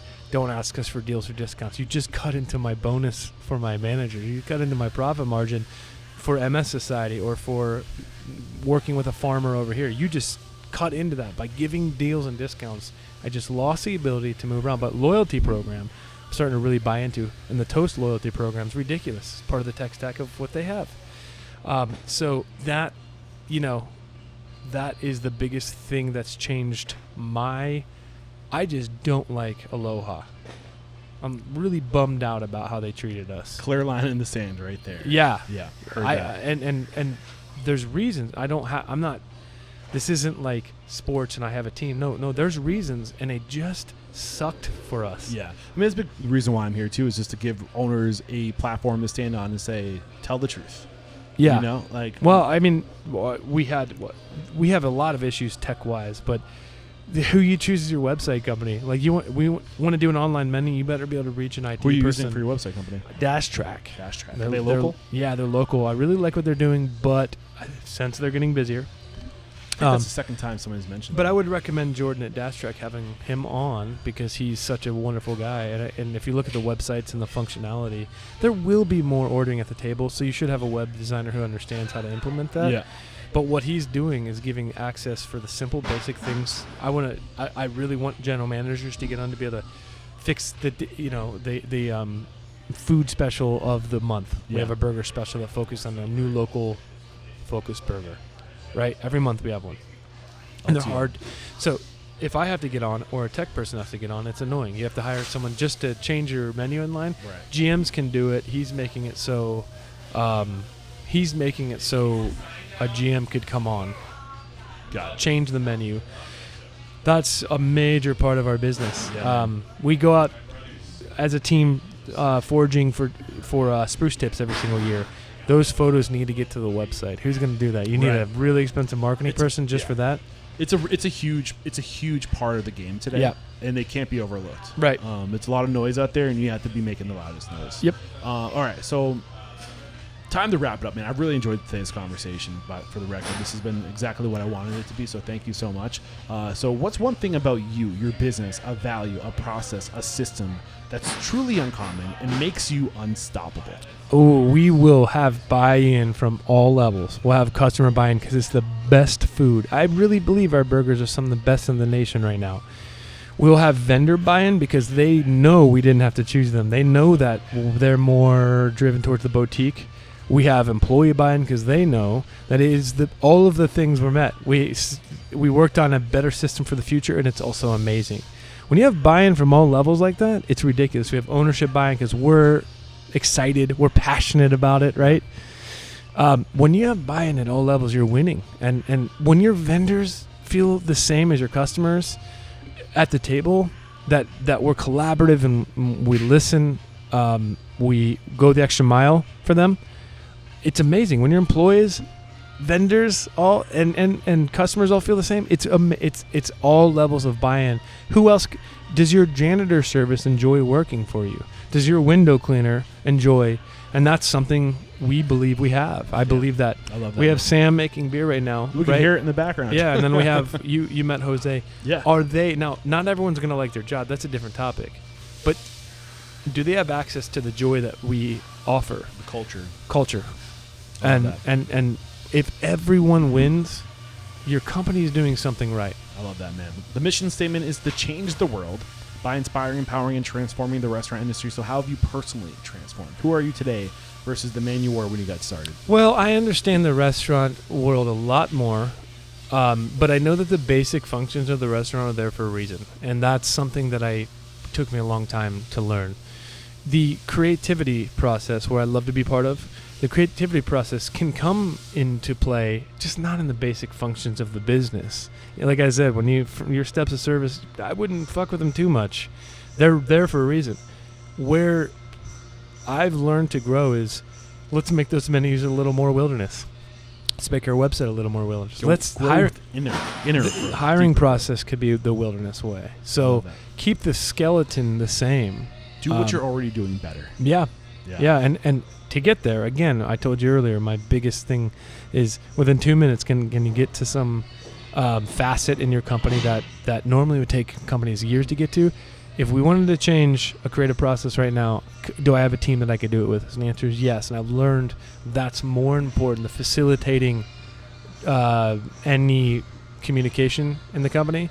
That team is important. That's what you're doing as a CEO. Not making burgers, not making beer. You're facilitating communication. Love it, man. So if you got the news, this is the last question for the record. It's a doozy, so get ready for it. If you got the news, you'd be leaving this world tomorrow. Okay. All the memories of you, your work, your restaurants would be lost with your departure, with the exception of 3 pieces of wisdom that you could leave behind for the good of humanity and your legacy. What would those 3 pieces of wisdom be? You don't have to be here. 1. You do not. This isn't as important as you think, is my point with that. This is not, the universe isn't shining its light on you. And so the fact that you're here makes it even more special. So treat it that way. You can change any single point of your life. If you're the alcoholic dying, you can sober up, and your last week can be a really good one. You can make change at any point. Doesn't matter how dark the hole is. Mentorship matters. Find them, seek them out. And if they're not finding you, there's something wrong. Normally mentors put their arm around you. A good mentor can spot someone in need. Find a mentor by announcing you need a mentor. Yeah. And then give that back. I know this is number 4, but it's 3A. Yeah. Give that back when it's time. When you see the young entrepreneur struggling, be the mentor. Yeah. Give it back. And I'm happy you're bringing this up because, it's right here on the logo. It's a melting pot right here on the logo. It's a melting pot of mentors. And when I started this podcast, that's what I wanted this to be. I wanted to be a collection of mentors sharing their knowledge. And I think as I evolve, I've been trying to do a lot of reflection, like what's the future of Restaurant Unstoppable? And I want to help good people connect with good people. Mm-hmm. So if you're listening to this and you're in Arizona, or I haven't figured out how to do it yet, but I want to be almost like a broker of mentors and helping people connect. And think that's the vision of Restaurant Unstoppable. Whether that mentor is David DiLorenzo, he's a mentor specific to the world of health and wellness, mental health, or just insurance. Well, what does that whole umbrella term mean, right? Yeah. So just helping good people connect with good people. We got sued from a social media post, and he helped us understand that sometimes the cost of business that's why insurance is there. I should probably get insurance because it's only a matter of time. The one weird defamation thing, and all of a sudden you'll get the paper that says you owe money, but the insurance company pays it. David's like, you're gonna have to learn the cost of doing business. Yeah. Sometimes you don't even need to name someone on social media, and it can infer that allegedly someone did something. David helped us even in that very weird situation. He's not a lawyer, but he's like, that's why you pay insurance. That's why we're here. Yeah. When the big thing comes along and they think that there's money behind wilderness, well, actually, the insurance company will pay that. And David, that was just a weird time for Patrick and I to be getting subpoenaed to these things. And we're like, we didn't make the post. Right. We had someone on our team make it, but they didn't even name the name of the person. Right. Long story short, David helped us see that that's just business. Again, one brick at a time. It can be a dark hole. It can really hurt. There's days when it doesn't make sense. You're getting lawsuits over a social media post. Guys like David will help you see that that's normal. Yep. Unfortunately, it is. Yeah, and hopefully there's bulldog lawyers who are change. waiting for these. The bulldog lawyers are waiting right now for us to mess up on. I'm pointing towards our handicap signs. They weren't the right height, and you get this letter in the mail saying you owe money to this class action lawsuit. The list could go on of OSHA complaints and things.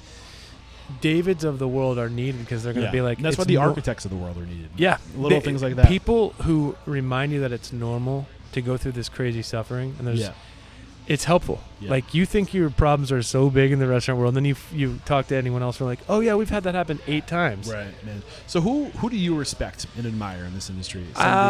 Do what David did for me to find you. I would love for you to find Bianco because he's meant a lot to me. I think people who set the bar so high is important, but he's busy right now.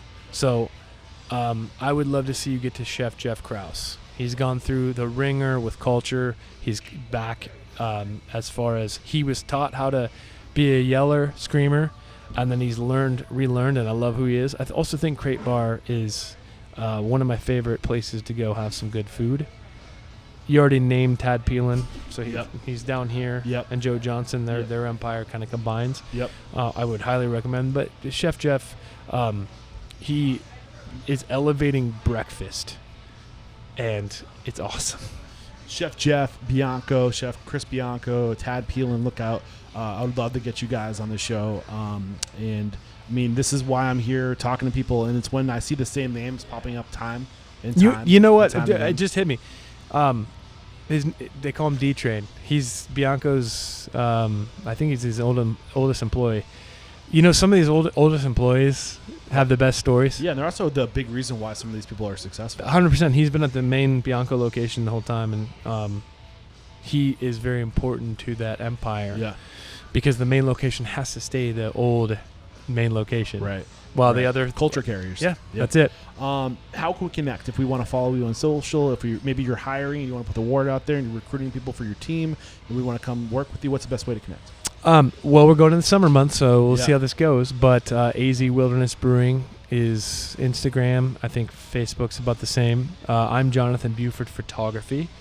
I try to keep church and state separate from my hobby and this whole thing. But AZ Wilderness Brewing Co. is and that's AZ Alpha Zulu. Co. Arizona Wilderness, AZ Wilderness, and then azwbeer.com is our website. Yep. And this is episode 1093. If you just search Restaurant Unstoppable 1093, it's easier to remember. You'll find links to Spotify and Apple. There's links in the show notes of those media players. We'll link to how to connect, have your social handles all over there. And this is where I say, Jonathan, thank you so much, man. There is no questioning. You are unstoppable. Fuck yeah. Yeah, bro. Cheers.